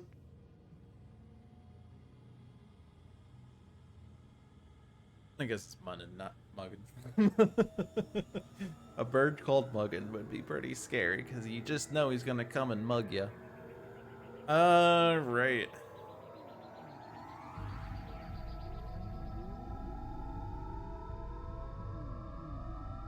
Couple of options. Stealth Bot would be really great to have. Because Matriarch's retaliations become pings to Stealth Bot until she has either Hugin or Munin that increases the damage. The Munin one. But the Carrion Fields always deals 1 damage. So the Carrion Fields would be a non-issue with Stealth Bot. We could also try to do something with Human Shield, but we don't have the card draw to sustain that right now. You have to discard 2 cards every round, so yeah. We have a Fortitude, and we can hope for lead from the front, but both this and Human Shield are ongoing cards, and so another Horrifying Dichotomy, Horrifying Cacophony, that is. Also a Horrifying Dichotomy. That sounds like a great card. Might even exist for all I know. I don't know. One of those would come out, and destroy the ongoing card. Can we deal 9 damage to the mask this round? We could do hasty augmentation to increase the damage by 3. 5 damage there. 2 damage there. 3 damage here would do it. At the expense of not having, like, done block. Do coordinated assault for 5 damage. This plus hasty augmentation deals 10 damage, kills the mask, and then the rest of our efforts could be on blocking, I guess. I guess if I have block plus fortitude, the only person that's taking damage is Unity, and it's only 1. Unfortunately, we can't kill fouls, can we?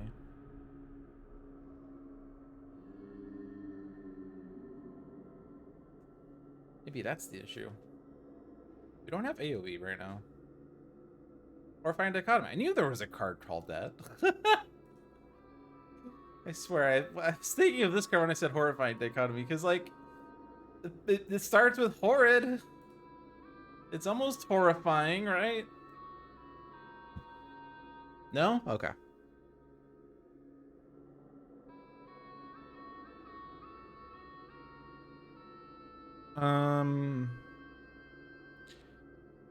Can I get away without playing Hasty Augmentation and instead play Flash Forge? Flash Forge, discard these 3 cards and get Stealth Bot, Construction Pylon, and another Golem. That'd be a bit better.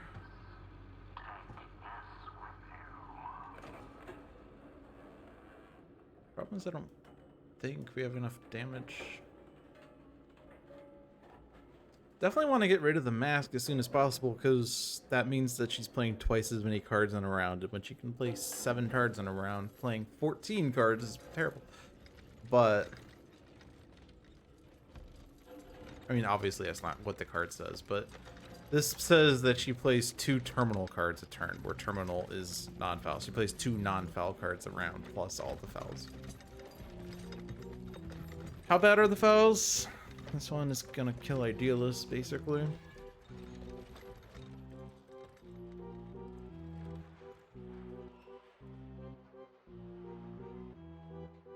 I guess if I do Coordinated Assault plus Bach plus Atomic Glare, that's 11 damage. Doesn't really solve the foul problem, but it does mean I can block with main. I can do block here, and then she only takes 1 damage per Kettle of Vultures. And then the ping damage doesn't affect the Sentinels. It affects Unity and it affects Legacy. But the next round we'll have Stealth Bot, and then we can start dealing with stuff. I think that's what I want to do.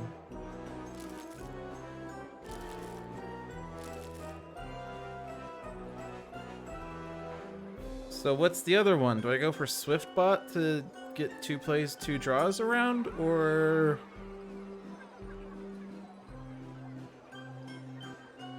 something that can deal consistent damage? I want to go for Swiftbot, and you can't stop me. I can't destroy any equipment. There are no equipments in play.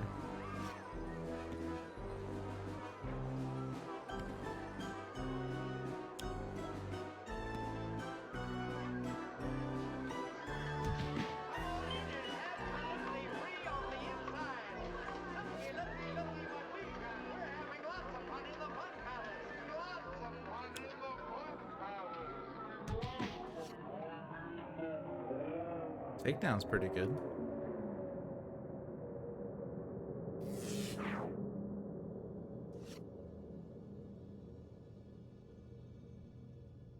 What if we have Maze of Mirrors? Oh. Maze of Mirrors means the fouls kill themselves. The end of the environment turn, a hero character card with lowest HP deals each hero target 1 projectile damage. Okay. Idealist, no! Nemesis, no!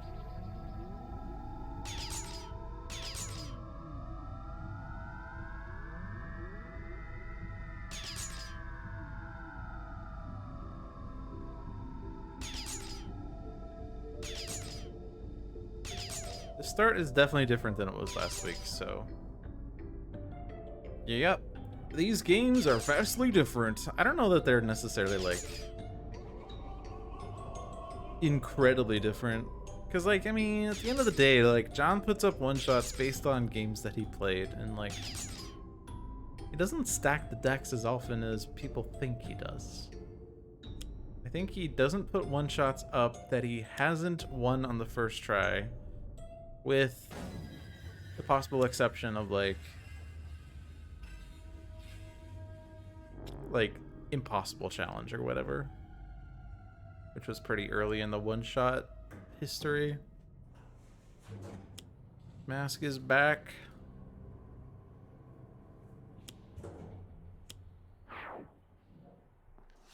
Can we kill the mask this time?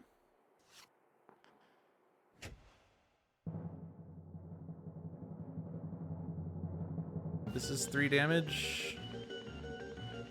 Also 3 damage. Actually, this is 3 and 3. And we also had this last time. I didn't even look at it. That probably would have been better, because then I didn't have to play, like, the thing, but I guess it's fine. You don't have to kill the mask if I play Takedown now. Takedown, villain deals 2 damage. That's so little.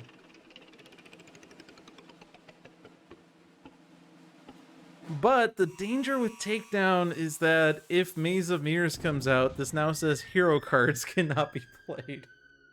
At the end of your turn, the hero target with the highest HP deals legacy 2 energy damage. Maybe Takedown is not the play because there's every possibility that Maze of Mirrors comes out and we have to deal with every instance of the word villain on hero cards as if it were hero instead. Like, if Legacy were first, then Takedown would be fine because Takedown would get destroyed. Actually, I guess it wouldn't be totally fine because the villains would still play cards. But it wouldn't stop us from playing cards is what I mean. But we have, like, no way of controlling the environment, so I guess we could have All-Seeing Alzarbar to look at the top card of the environment deck sometime. Because, like, this is EE. There's no environment one-shots. So this will never play the top card of the environment deck. But we could do it to double check that Maze of Mirrors is not coming out at an unfortunate time. Anyway, I think we're doing this, right?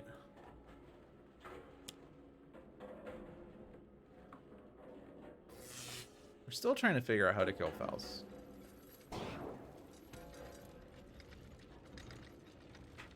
I don't necessarily need to block now, though.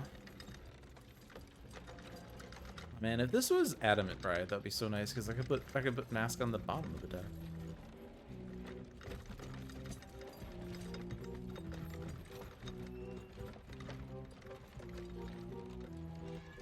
I don't necessarily need to block because Stealth Bot redirects damage.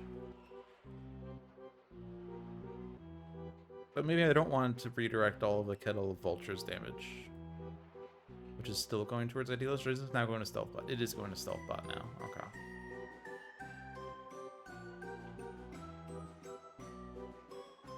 I could just do 2 damage, but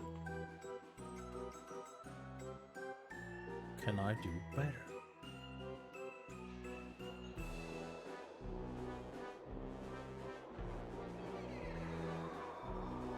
Well, I guess he powered Shockwave to kill the fouls. Okay. Unless Maze of Mirrors comes out, in which case I deal each hero target X lightning damage. Yikes.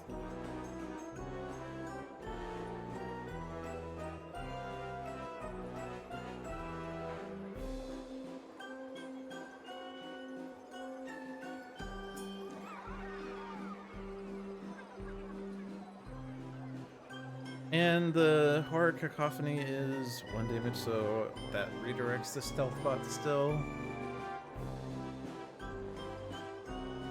I don't think I need to block, because the only thing I can deal damage... Like, the only damage Matriarch ever deals directly is Horror Cacophony. I guess technically her Retaliation.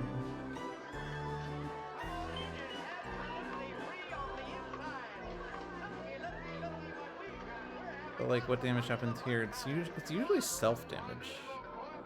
But that would redirect.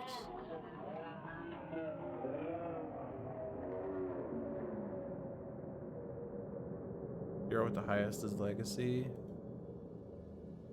I don't think I need to block. So 2 damage. I don't think we need the hit points.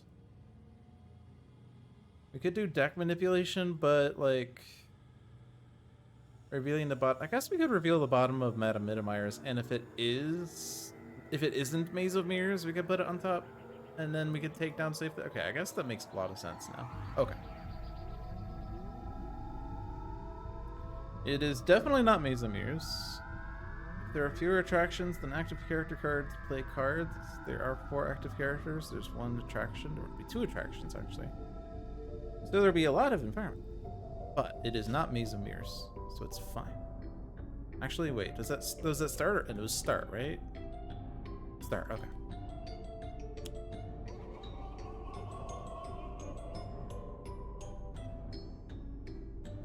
And I don't have to kill the mask right now. I mean, I might as well. 1 second, I have to deal with something.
Okay, sorry about that. My brother needed to have us coordinate cars in the driveway.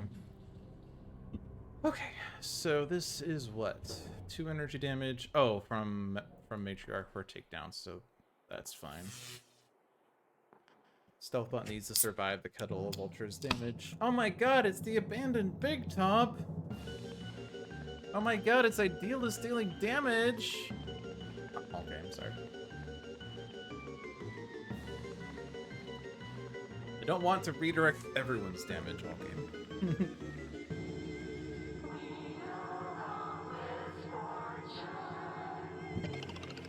It'd be interesting to see the DE version of Madame Mittermeyer's. This is definitely not this turn, is it? It could be this turn, actually.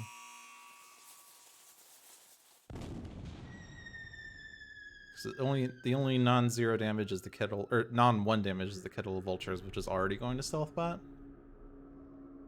So this is a lot of zeros, and so I hold tab. Actually, those are ones. Oh no. Base Farming probably was also supposed to be this turn. Oh well. That's not as many clicks as Stealthbot is anyway.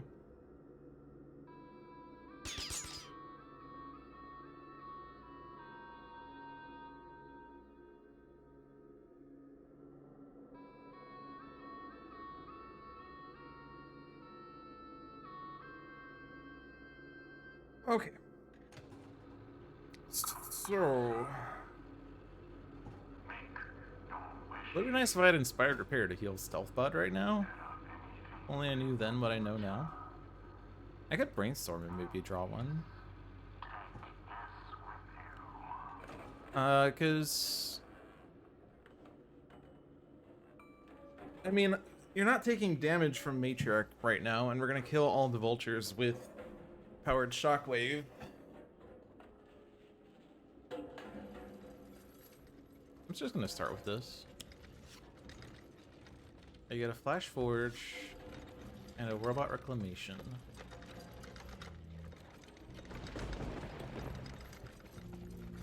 No reason to hit anything else here. Is there anything about, I guess, Polygonous Form redirects the villain with the highest, which is usually Matriarch, but sometimes Carrion Fields. But there's also cards that say hit the lowest, right? Well, maybe not that one. Yeah.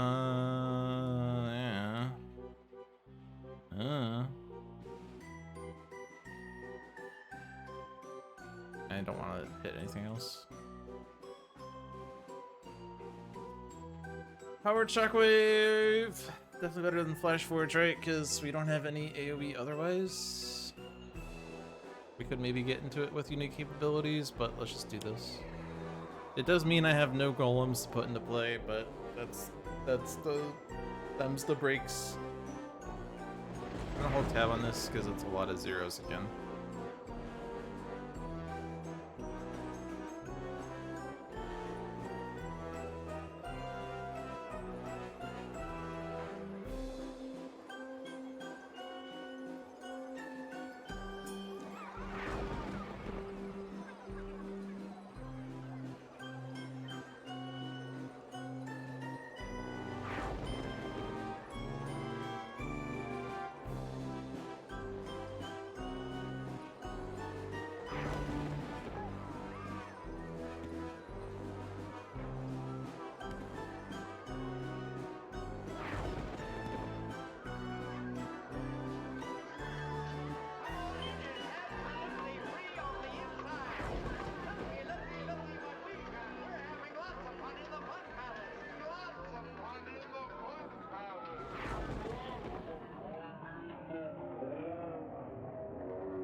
Okay, so no reason to use my power. I don't think there's even equipment cards. But I could selfishly destroy an equipment card and not put anything to play. That'd be rude. Right, unique capabilities.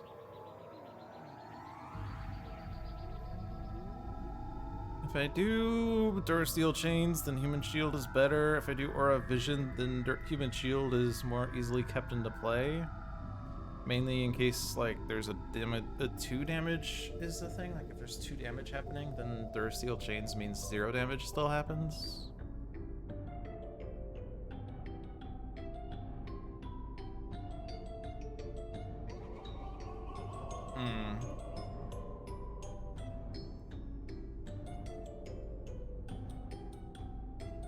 I could also do like some HP recovery with Hippocratic Oath.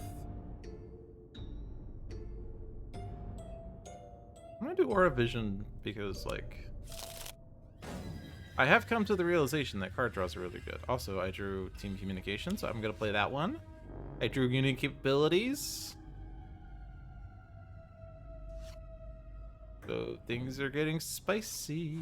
I drew another Team Communication. This is the turn that never ends.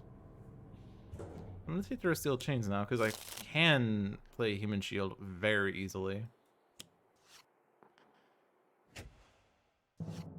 So Stealth Bot isn't as needed, but it's okay because we could still use Human Shield to deal with instances of 2 damage. We have no more unique capabilities or Team Communications, so now I Human Shield. And with block,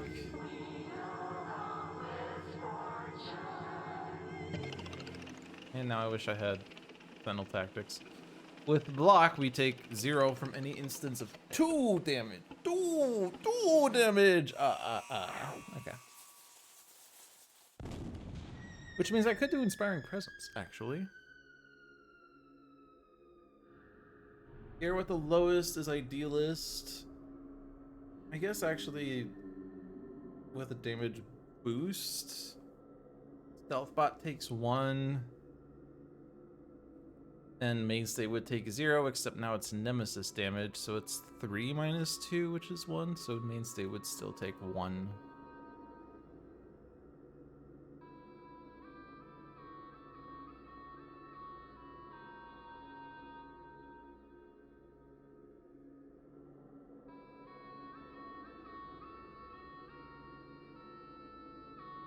I'm just gonna play it anyway, though. It heals everyone except Swiftbot, but Swiftbot is Swiftbot's okay if she doesn't heal.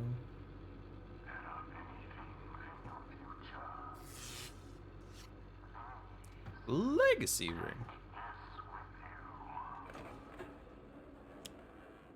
All right, Unstable Midway coming out at the start of the environment turn. Excellent. But that's fine because Mainstay takes 0, so it's actually 0 to us, but a bunch of damage to Matriarch.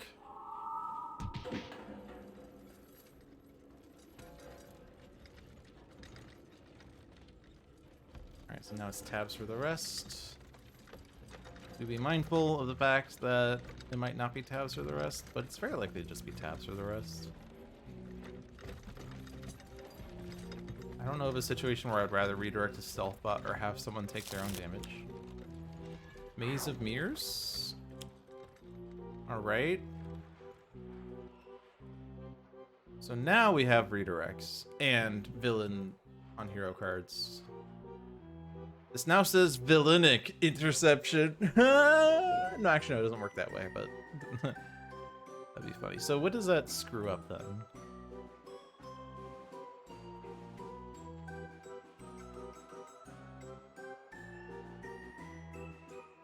If Wraith is active, he deals each hero target 2 infernal damage. Awkward.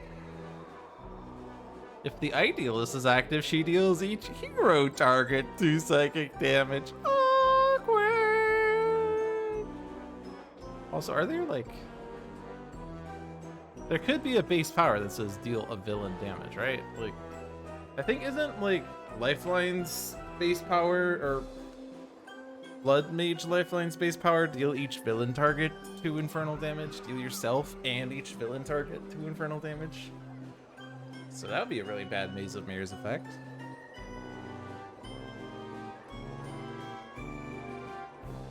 Okay, so takedown, yeah, takedown would have been bad. In fact, In fact, remember how scared I was about Maze of Mirrors being played, and I was questioning that, and then I decided, hey, let's just use Rise Power to look at the bottom card. And you put Abandoned Big Top into play. We dodged a bullet! John, you devilish devil! Alright, here with the highest. Villain with the highest, 2 damage each. So... oh, and then this still happens.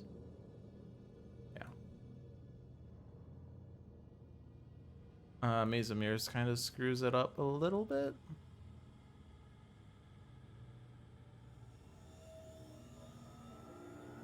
Yeah, that does screw it up. Actually, it wouldn't have screwed it up if I didn't have it auto-redirecting to Stealth Bot. Or auto-redirecting the mainstay, because I could have selected Stealth Bot first and then redirected it to... oh, but it was still going to be 1 damage to the mainstay. Right, that was the problem.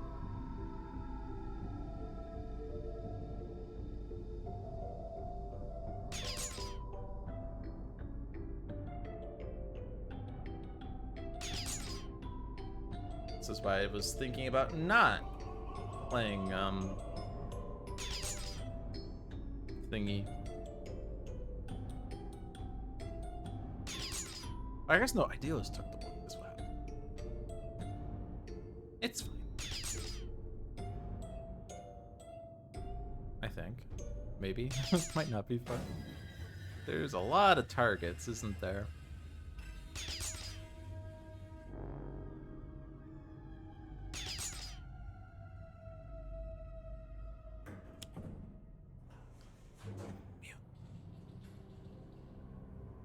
Alright, now the game gets tough.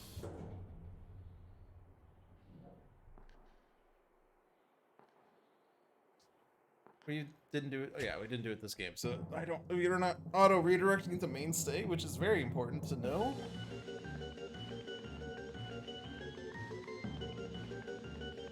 Maze of Mirrors really massively screws up like all the golems, except for like Cryobot is actually totally okay because Cryobot hits himself, but then he hits everyone again.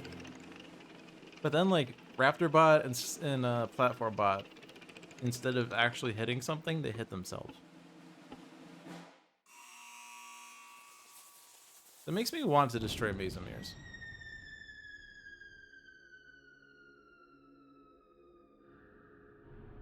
Oh, there's actually so many active hero cards because it's 1, 2, 3, 4, 5, 6. There's 7 cards. This is never really gonna go away unless we destroy it ourselves. That bites. And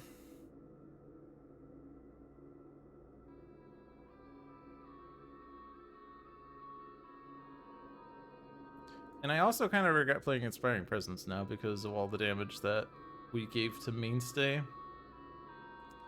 But we also kind of need that because frickin' Munin is reducing damage and it's only going to get steadily worse when Hugin comes out and destroys 2 cards per turn as well. And we're like basically just waiting for the next Horde Cacophony because that's going to destroy ongoing, so we could just destroy Inspiring Presence. Is it each hero? Destroy 3, okay. It's going to actually wreck our setup entirely, and I can't really do anything about it. Other than play fodder legacy cards for a bit. So what do? Flash forward and then get stuff? The problem is I can't really get anything.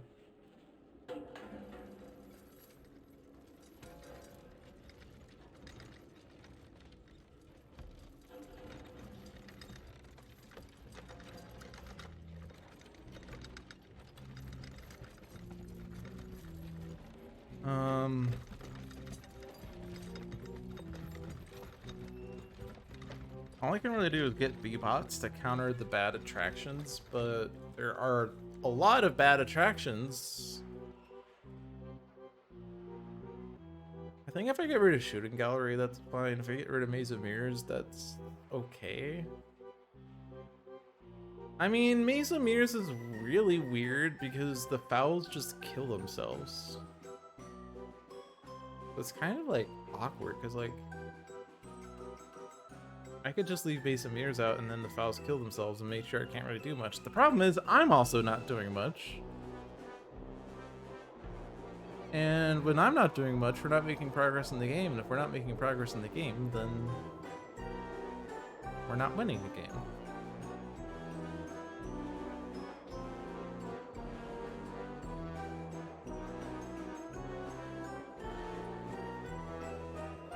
I probably do want to put 2 B-bots out. Okay.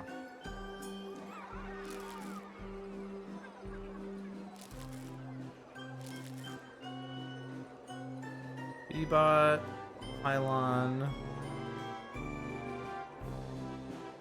and I could take another pylon and hope to get golems. I'm more likely to get golems than I am to get the last pylon.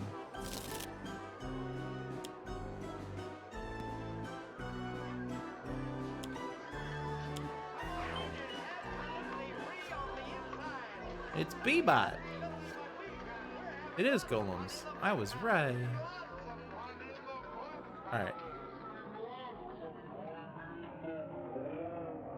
And I kind of put an Aura Vision so that we could sustain Human Shield, but Unity really needs cards.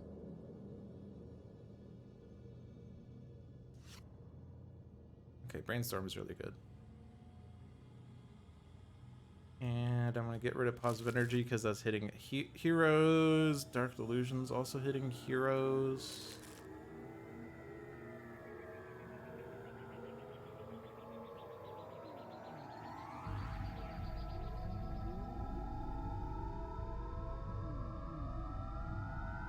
It is really hard to play cards that deal damage when the damage just hits myself.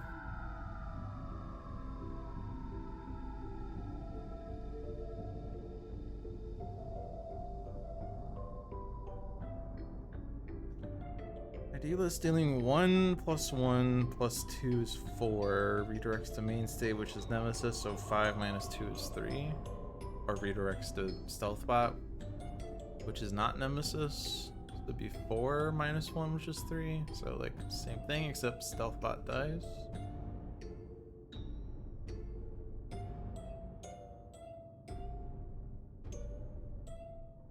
I think I just don't play a card?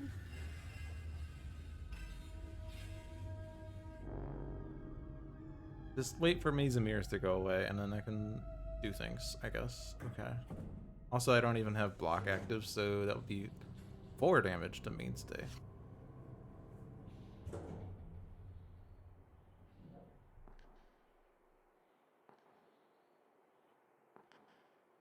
And I want to put ongoing fodder out.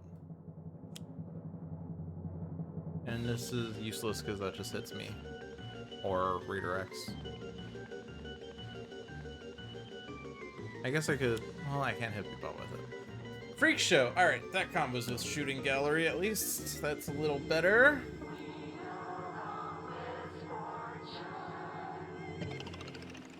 Sort of. Because we still... Is there a tie? Wait. No, it doesn't combo with Shooting Gallery because B-Bot can't deal damage. But this is hero character card. Okay. So what I do want is...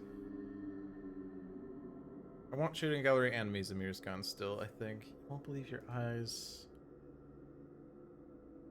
Oh my god, that is so terrible too. Freaking Madame Mittermeier! Alright, Idealist is doing the damage, and something's gonna redirect.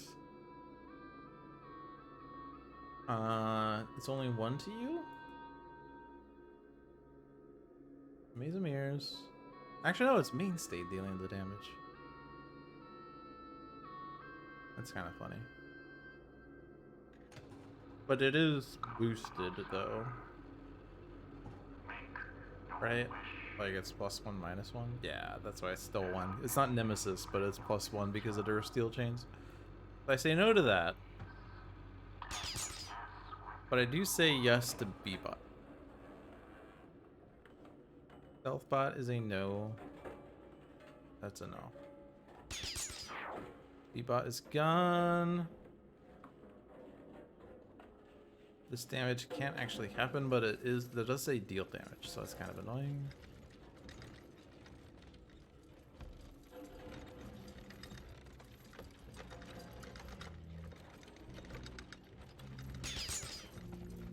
Okay, so let's get rid of Maze of Mirrors first. So Shooting Gallery lets me kill off another B-bot that can kill Shooting Gallery.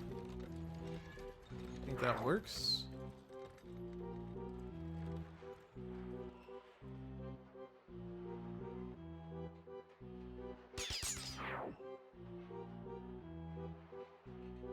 Maybe I'm supposed to hit Munin. I feel like killing Munin is counterproductive because Hugin can bring it back, but we probably want to put Munin down to 1 before Munin, or whatever. I keep saying the wrong name. Put Munin at 1 so that when Hugin comes out, we can kill Munin more easily and then try to combo kill Hugin. Then Hugin won't have a -2.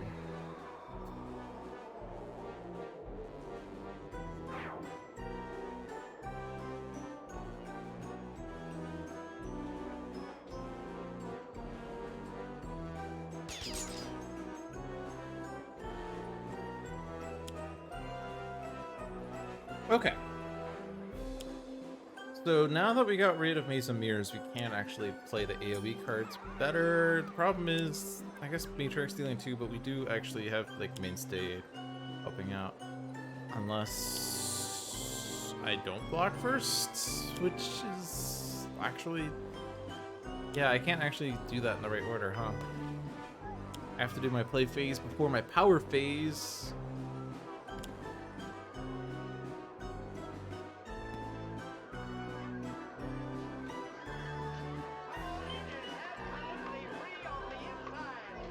I guess I'm playing Brainstorm.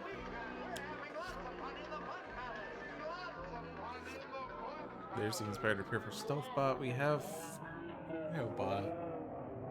We could ping Cryobot, and then Cryobot kills the fouls. And that will come after block, if I can do that right. Kind of hard to do it right. You have Sentinel Tactics yet? No? How many copies of Sentinel Tactics do you have? 2? Okay. Okay. I guess it makes sense. It's like, I guess a 25-ish% chance that both are in the bottom half of the deck, so it's like 1 in 4-ish. I don't know actually if that's true or not. It sounds like it's right though.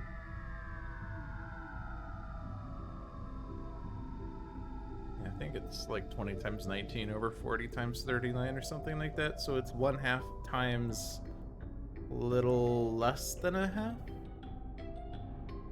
Maybe. 19 over 9. Yeah, that's less than a half.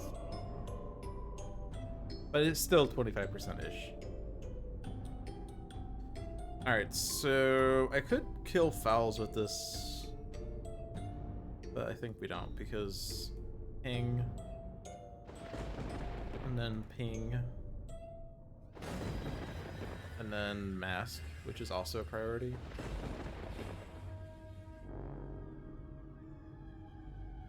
And then I can do Inspired Repair to heal Stealth buff. I think I'll wait for after Cryobot.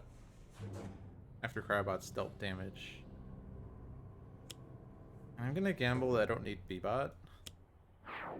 Surely that's the case.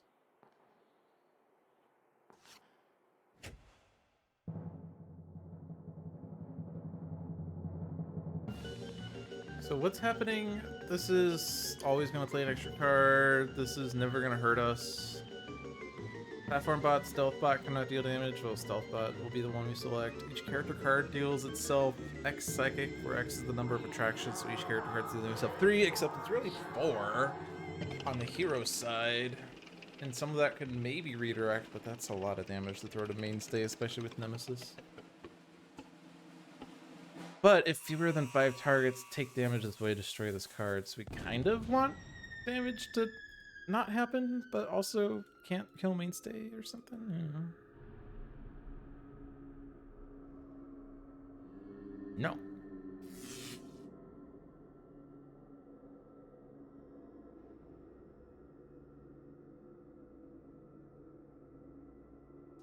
Sentinel Tactics? No.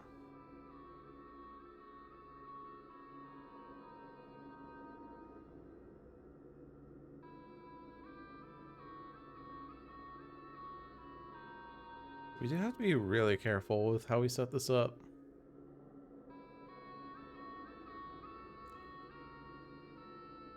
Fling into Darkness kills Munin. That's not what I want.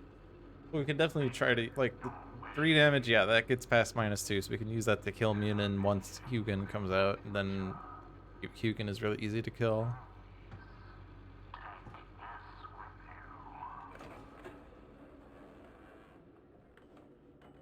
I don't know.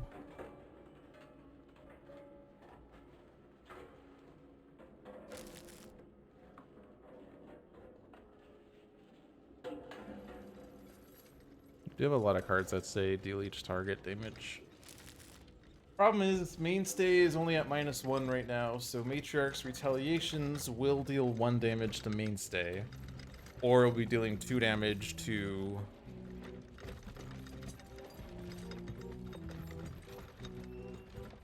two damage to other Sentinels members, 1 damage to Legacy, 2 damage to Unity, 1 damage to Stealthbot.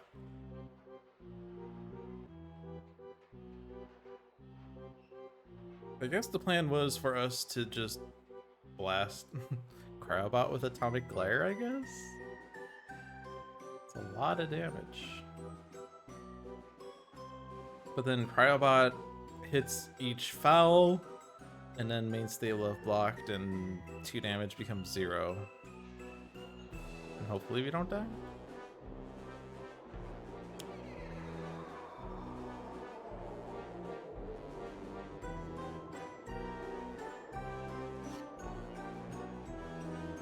Team communication to hopefully draw frickin' Sentinel tactics.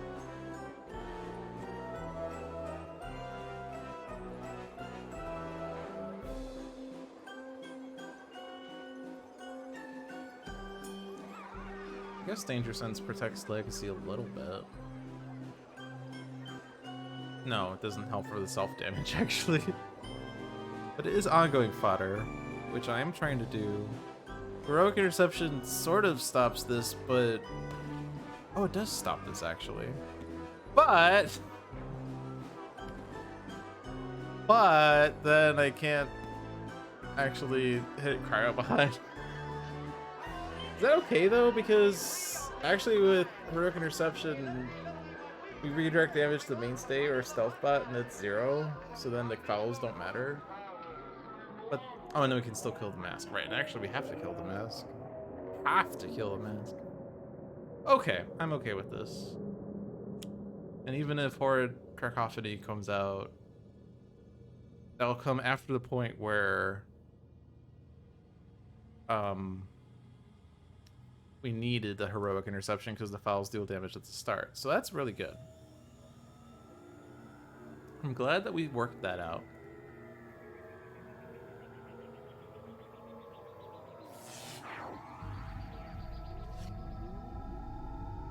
Lead from the front.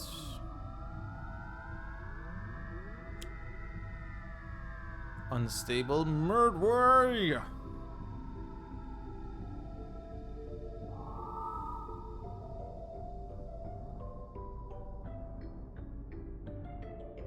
Things are getting pretty saucy. All right, so this turn, yes.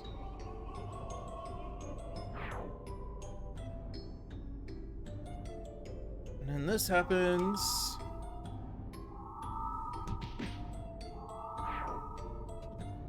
And then this happens. And then this happens. And then this happens. And then this happens. Alright, are we at the point I can hold tab? I guess I could just hold tab from the start.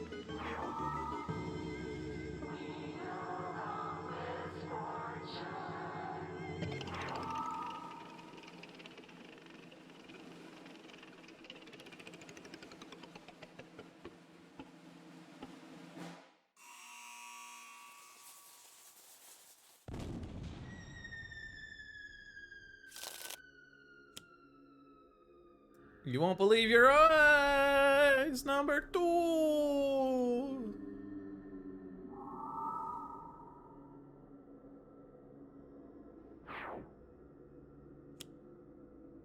At the end of the development turn, if there are more attractions and character cards, that will never happen. Never ever. Destroy 3 hero ongoing cards. Okay, I lied when I said this is after the point because this is dealing damage. I was actually hoping for you to play Munin because then Munin could have destroyed the thing, or Hugin, I guess. I mean, Heroic Interception I could destroy now. Actually, it is past the point where, because the 1 damage becomes 0 to mainstay. I guess Fortitude was fodder. Because, like, redirections and stuff. So...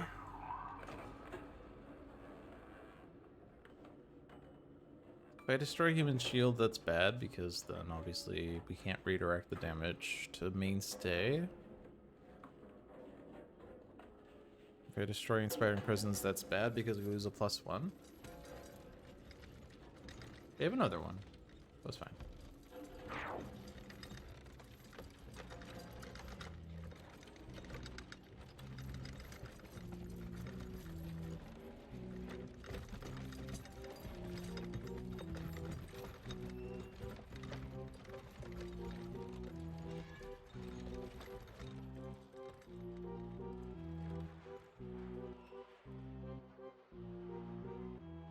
I guess we could have let Crabot take the hit if we were going to play Inspired Repair.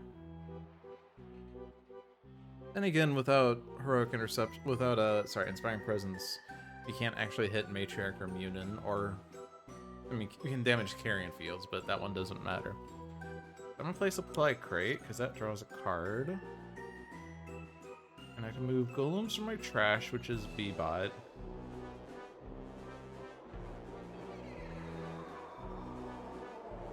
Inspired Repair only has 1 hit point of recovery to Stealth Bot, and that's not really super vital.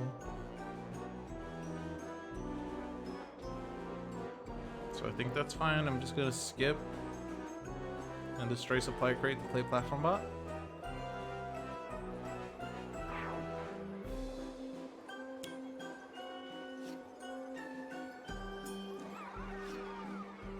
Raptor Bot!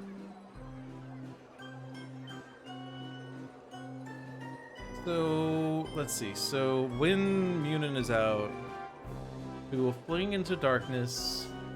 It will deal 3 -2 without, you know, Inspiring Presence, which is 1.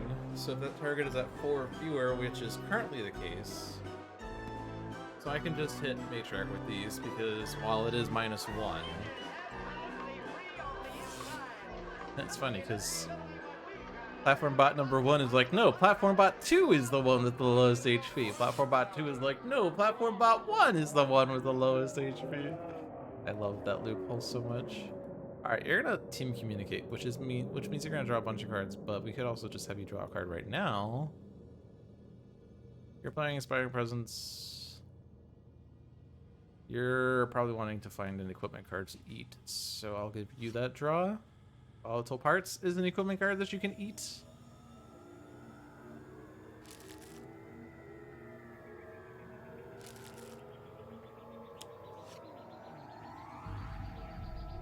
If I don't draw Sentinel Tactics right now, I demand a refund. Oh my god. 14 times 13 out of 40 times 39 is the probability we're at now. That is literally unplayable.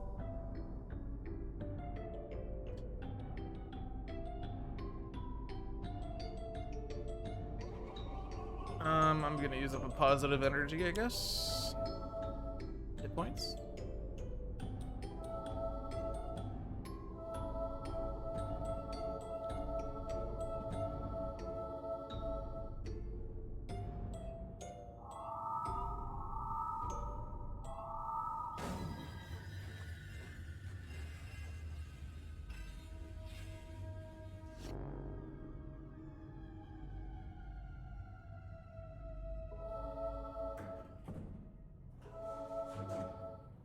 We are doing pretty good on hit points, actually, other than mainstay. And probably shouldn't have healed someone. Or no, I don't. No one maxed out, right? I mean, I guess like from that play we did, but it's fine.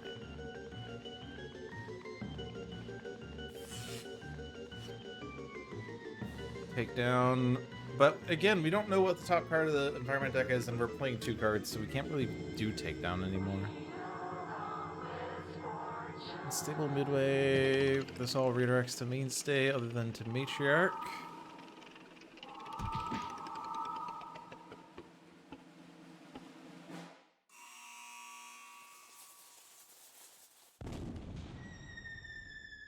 I guess we could have Cryobot. We don't want to kill Munin, no.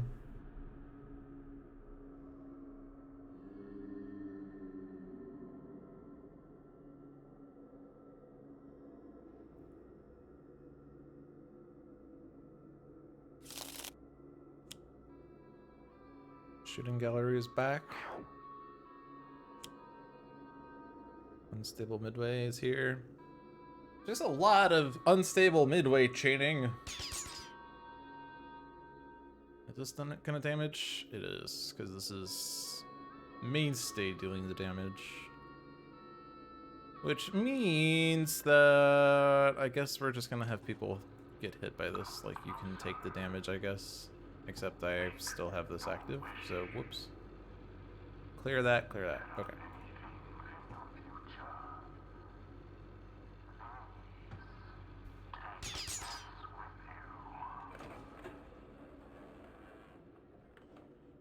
Since we just commented on how like our hit points are really good, I'm gonna just let people take the damage. Maybe not the golems though.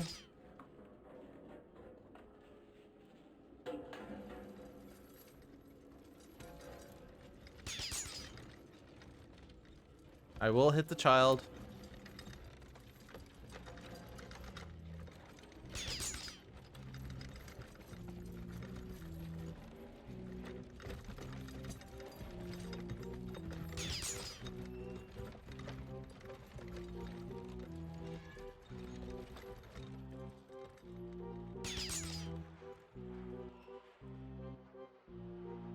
We could hit Cryobot.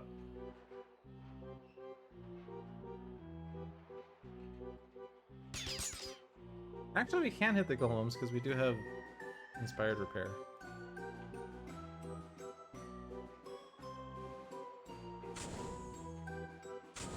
Wait, Carrion Fields wasn't destroyed! Bug report.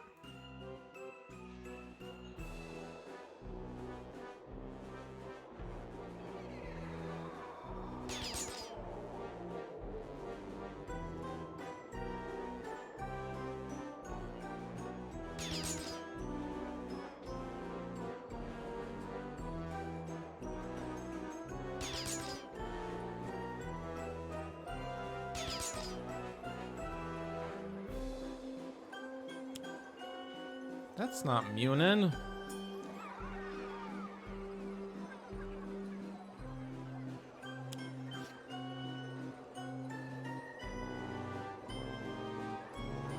Okay, I'm definitely playing Volatile Parts, but I should play Brainstorm first.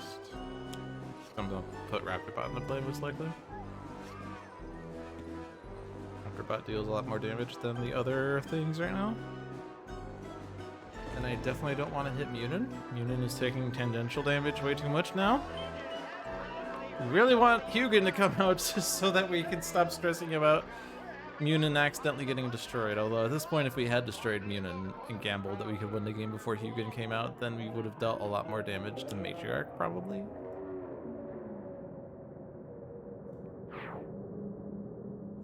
But I'm committed to this plan at this point.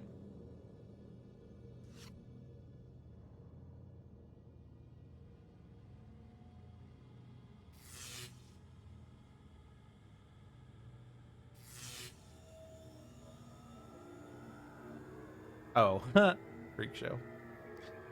I guess I am discarding 2 cards because I definitely want to frickin' have Raptorbot deal damage after all that effort. Turretbot is lame.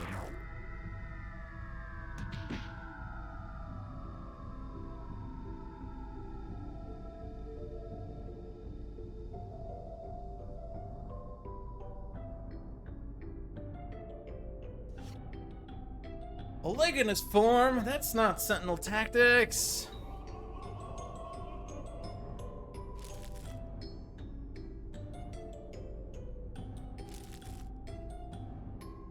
I'm not complaining, I'm just saying it's not Sentinel tactics.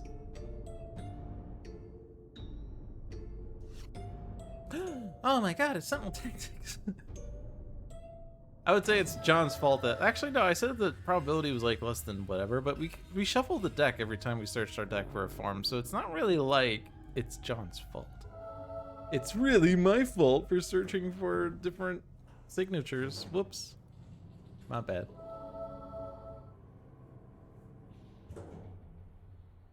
Okay. We have no idea what the top card of the deck is, or environment deck is. There's an abandoned big top and unstable midway, so it's like a 1,000,000% chance that Mesa Mirrors comes out. And I can't stop that.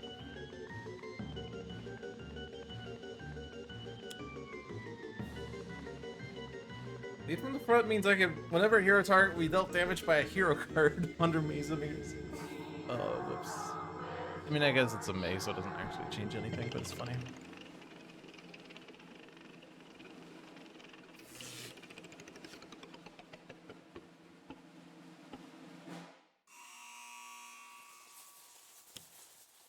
Ah, Mesa Mirrors. It happened. As the gods predicted.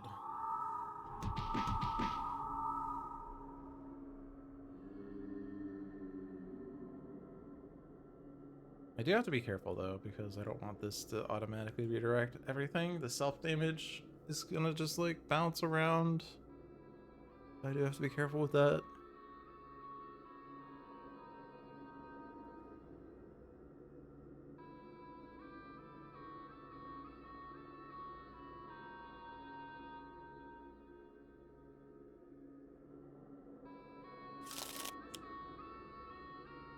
Okay, you won't believe your eyes, and this time we don't have heroic interception to save us.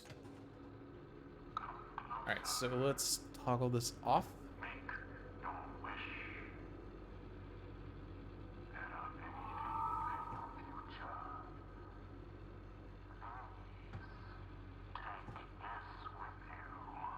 So one target has been dealt damage. We can have 4 targets deal damage. Riot can deal damage.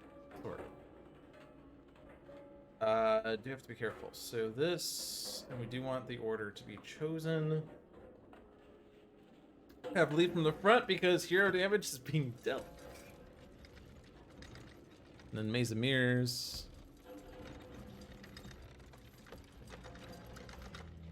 Wait, no, Caligulous form. What are you doing? First time right to be dealt damage redirected to the hero target. Oh. This isn't self-damage, right? Or what is... I don't know. What is happening here? This is... No, each character card deals self... It should have accounted that. Did it do it automatically and just decided to do something with it? I don't think it did.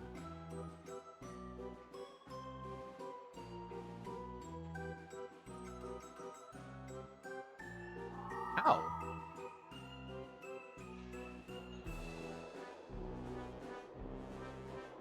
It's actually quite a lot of damage.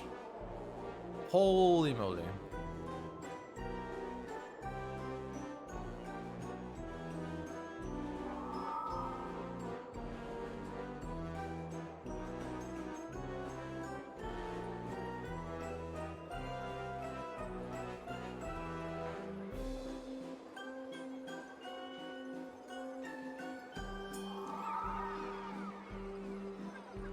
This is Hippocratic Oath, at least. Which means I do want this to go off, and it goes towards Legacy is the best way.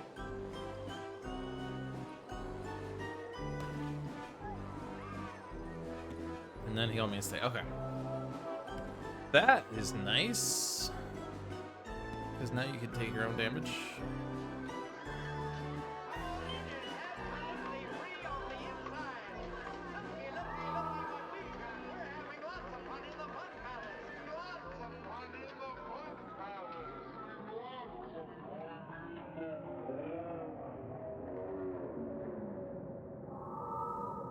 Could have probably tried to destroy it, but I've given up on trying to destroy it at this point.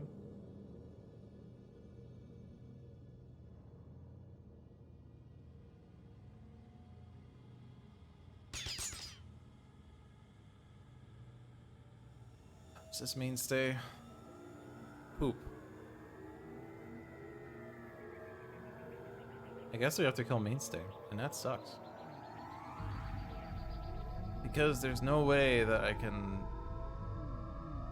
let everyone take this damage. Like Raptorbot we're not killing. Although, how the frick are we not killing Raptorbot? I don't know.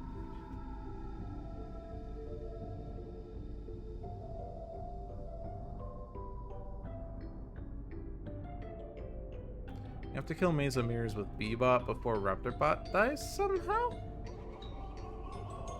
Good frickin' luck.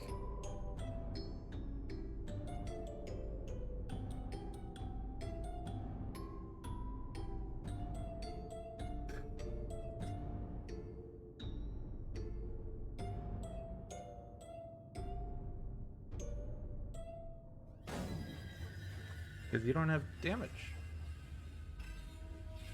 If you had powered shockwave, you could kill B-Bot with that.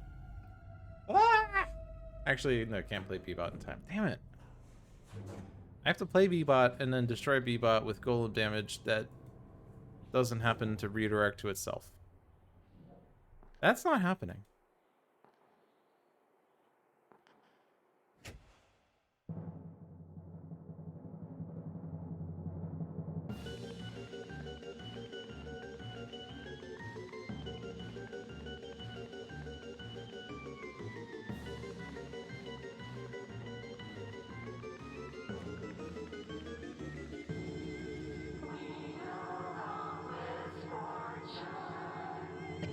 How the frick do I do this?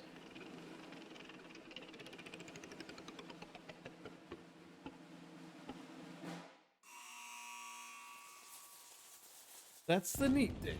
You don't.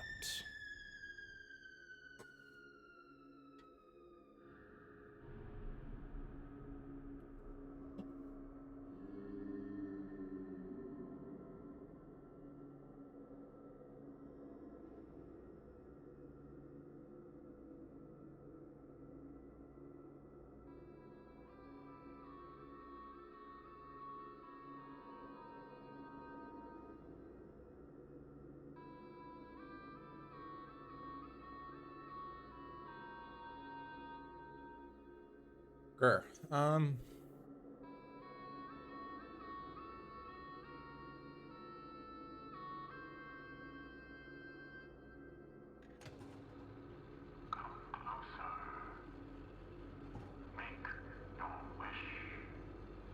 think I just go mainstay. I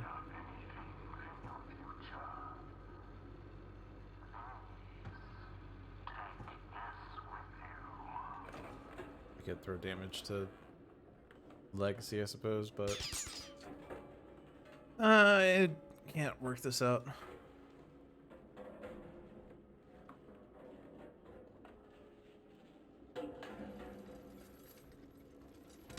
We are at 3 hours in the stream. 3 hours is like a million hours.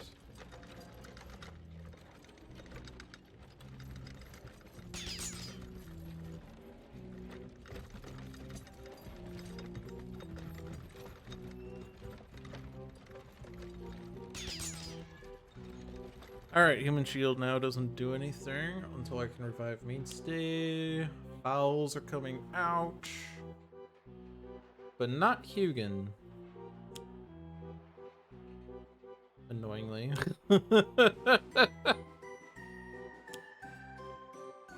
Oh man, I shouldn't have tried for Hugin. I mean, if I killed Munin straight away, I probably could have killed Matriarch by this point, but I mean, with how many times the environment deck is shuffled, it's kind of difficult to predict where this game would be at this point. Like, even if you know what the starting seed is, so. But,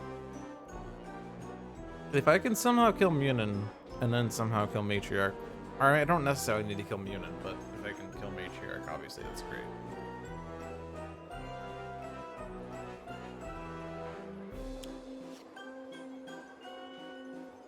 Problem is my golems are hitting themselves. And my volatile parts is going to make carrion fields have even lower HP than it has right now. And that's a slight problem.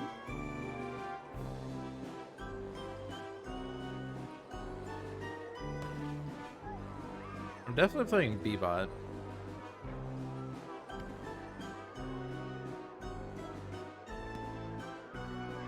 I guess Raptor Bot's damage could redirect to Legacy, but that's... Actually, no. Does Lead from the Front work for that? Yes. So 6 damage plus 1, so 7, plus Inspiring Presence is 8. So we could preserve Raptor Bot for whatever reason.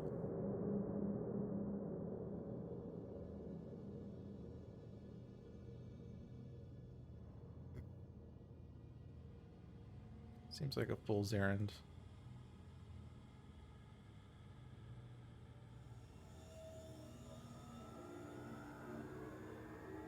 So what's happening with Caligula's Form? The first time Wraith will be dealt out damage that each turn reduce that damage by 2 and redirect it to the hero target with the highest HP, which is Unity. Okay, so I guess the reason that it didn't work...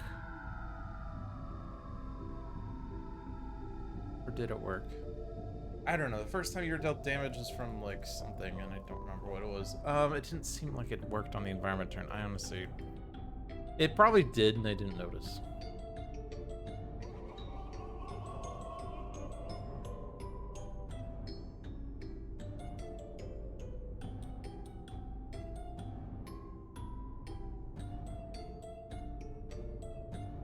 The good news is Sentinel Tactics is here. Yay! Anyway. Wraith hits itself for 2+1. -2 from Caligula's Form is 1. That redirects to Unity, who then damages each non-hero target for 2 Infernal. And I guess if I kill Munin, then obviously Unity takes the first hit. Gonna use Fling into Darkness. The problem with Fling into Darkness is that Maze of Mirrors redirects the damage to the target that dealt the damage. So I can't target B-Bot with that. Or can I? Well, no, because I select B-Bot and then I have the option of Stealth Bot redirect, Lead from the Front redirect, or... Well... Or Human Shield, but you're gone.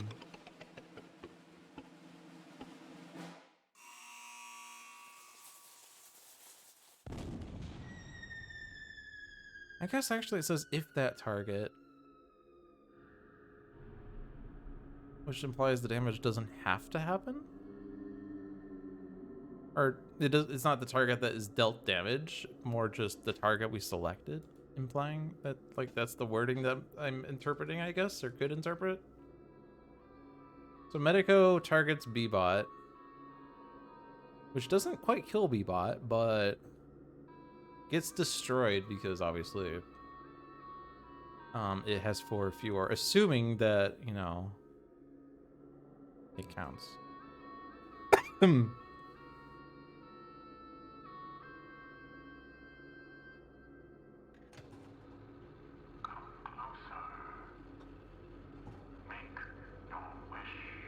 What's the benefit to that then? Killing Maze of Mirrors does what then? Backfist Strike and base power for 9 damage to Matriarch.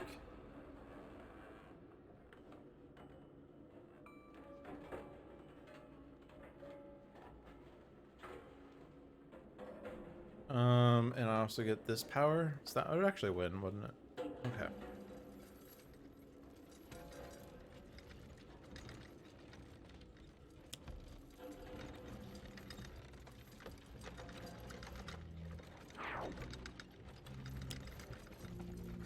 If it works.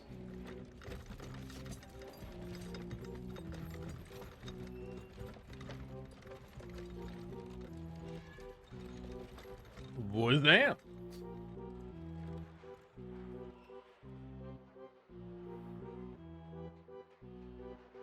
This does kill platform bot.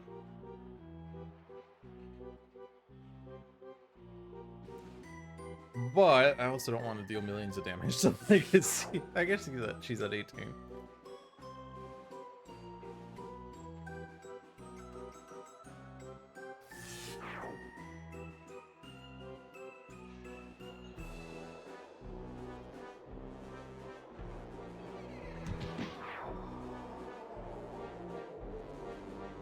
Okay.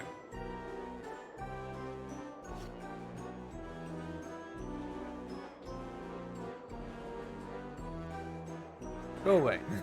Mainstay's gone. Doesn't work. Alright. If it works, Medico deals B-Bot.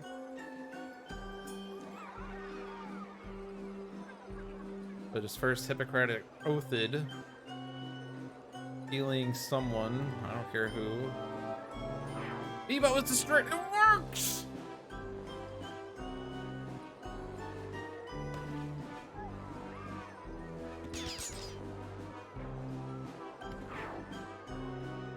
Alright, now we can win. Except Munin is still in play, so I'm not actually doing the damage I thought I was doing! But we probably still win because, like,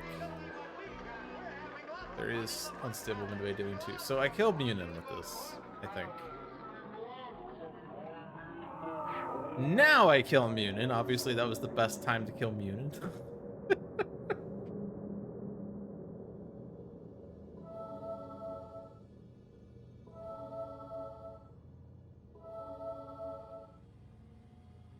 And then I just go ham. And the unstable midway kills Matriarch.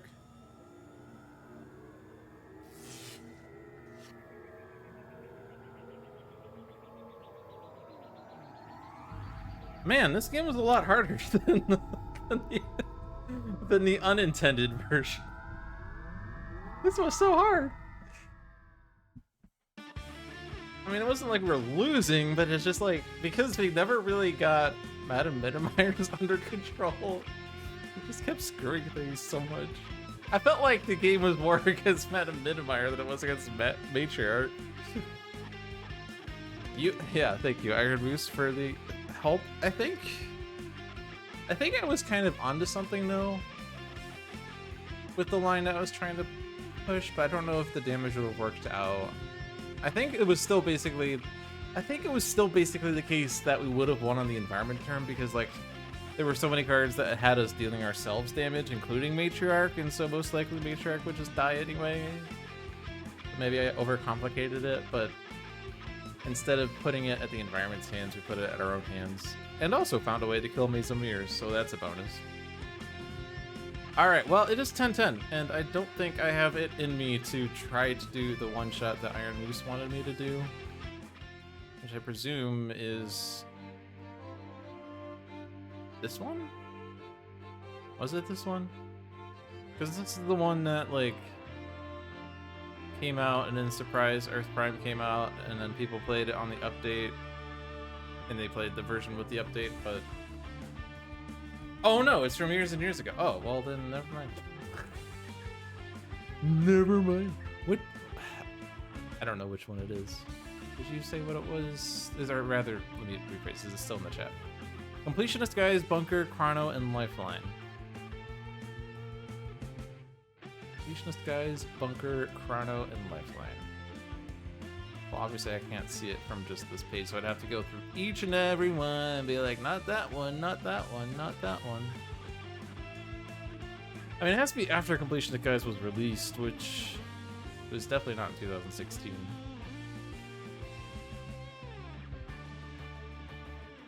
Against Blade, Biomancer, Playground, Hammer, Anvil, and Pike. Alright, so that helps a bit, because now we can just look for...